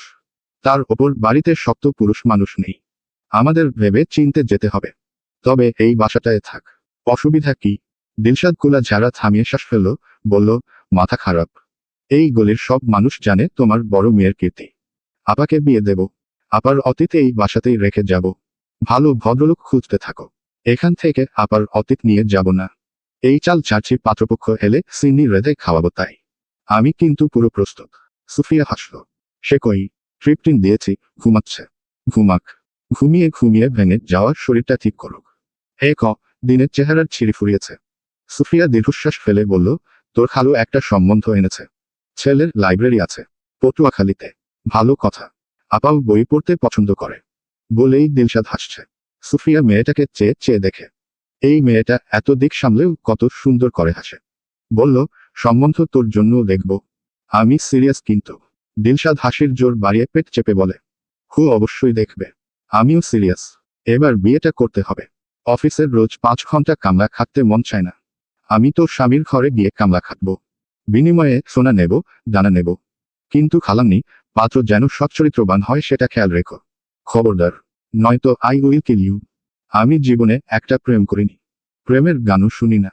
টিভিতে ইমরান হাশমির চুমুর সিন দেখে মুচকি মুচকি হাসিনি। রাস্তায় কোনো ছেলের দিকে তাকায়নি, সে ছেলে যতই সুন্দর হোক। আমার হাসবেন্ড যদি প্লে বয় টাইপ হয়, যার অনেকগুলো গার্লফ্রেন্ড ছিল একদা। এটা আমি মানব না। ক্লিয়ার? সুফিয়া হাসছে মেয়ের কথা শুনে। তার সাথে যোগ দিল মুগ্ধ। দিলশাদ উঠল হাত ছেড়ে। বলল, উঠি বাজারে যেতে হবে। সবজি শেষ বাসার। তুমি আধা ঘন্টা পরে আপাকেও উঠিয়ে তার স্টুডেন্টের বাসায় পাঠিয়ে দিও তো। মেয়েটা সহজ হতে চাইছে, আমাদেরও উচিত তাকে হেল্প করা। আর বেশি কিচকিচ করব না বাপু। এই বাজারে মৃন্ময়ের খুব একটা আশা হয় না অতি প্রয়োজন ছাড়া। কাকু মাঝে মাঝে ক্যাপসিকাম, বিট এগুলো নিতে ভুলে যায়। এগুলো ছাড়া আবার মৃন্ময়ের ডায়েট অসম্পূর্ণ। মোটামুটি স্বাস্থ্য সচেতন সে। খায় সীমিত, তবে যতটুকু খায় সবটা উত্তম। বিকেল গড়িয়েছে আছড়ে। সূর্য পশ্চিমে গিয়ে ছায়া লম্বা করেছে। সরকারি ও কর্পোরেট চাকুরেরা অফিস শেষে খিটখিটে মেজাজ নিয়ে বাজারে ঢুকেছে। আরে, বেচারাদের জন্য মৃন্ময়ের মায়া হয়। শুটেড বুটেড একজন লোক। কার মন চায় এখন এই অবস্থায় চীনা 60 টাকা না 50 টাকা কিলো এসব নিয়ে তর্কাতর্কি করতে। ইলিশের পেটে ডিম আছে কিনা সেটা চেপে চুপে দেখতে। কার মন চায়? তারপর বাবু টাবু থাকলে আবার গিয়ে তাকে নিয়ে খেলতে হবে। ফোনটা হাতে নেওয়া যাবে না, তাহলে এই গিন্নি বলবে সারাদিন বাইরে থেকে এসেও ফোন নিয়ে পড়ে থাকতে হবে। নাও বাবু পটি করেছে, ওকে পরিষ্কার করো। না বাবা, মৃন্ময় ওসব পারবে না। ওর এই ভদ্রলোকগুলোকে দেখেই মায়া লাগছে ভীষণ। নিজের জীবনে ওসব মানতে পারবে না মৃন্ময়। দিলশাদ সবেমাত্র কাঁচা বাজার ঢুকছিল। যাওয়ার পথে আজ সাগরিকার আব্বা হানিফ চাচার সাথে দেখা করে যাবে। ঠিক কাঁচা বাজারের মোড়ে এসেই দিলশাদ আর মৃন্ময় মুখোমুখি। দুজন ফালফাল করে চেয়ে থাকলো কেবল দুজনের মুখের দিকে। মৃন্ময়ের ইদানিং কি যেন একটা সমস্যা হয়েছে। সেদিনের ঝামেলা সেদিন গিয়েছে। পরে ভেবেছে একটা পুচকে মেয়ে, থাক ছেড়ে দিই। কিন্তু এই মেয়ে তো পিছুই ছাড়ছে না। তার ওপর মুখটা দেখলেই গুখান গুখান কথাটা কানে বাজে। চট করে মেজাজটা ধরে যায় মৃন্ময়ের। ভ্রু গুটিয়ে মাছের নেয়। সামনের মানুষটাকে দেখে হাফ ছাড়ল দিলশাদ। তবে এ বেলা পাত্তা না দিয়ে বলল, আপনি কোন দিকে যাবেন? প্রশ্নটা করা যাতে তাদের আবার ঠোকাঠুকি না লাগে। মৃন্ময় মুখ বেজার রেখেই বলল, ডানে। দিলশাদ সাথে সাথে বলল, আমি তবে বাই। জি ধন্যবাদ, চলমান।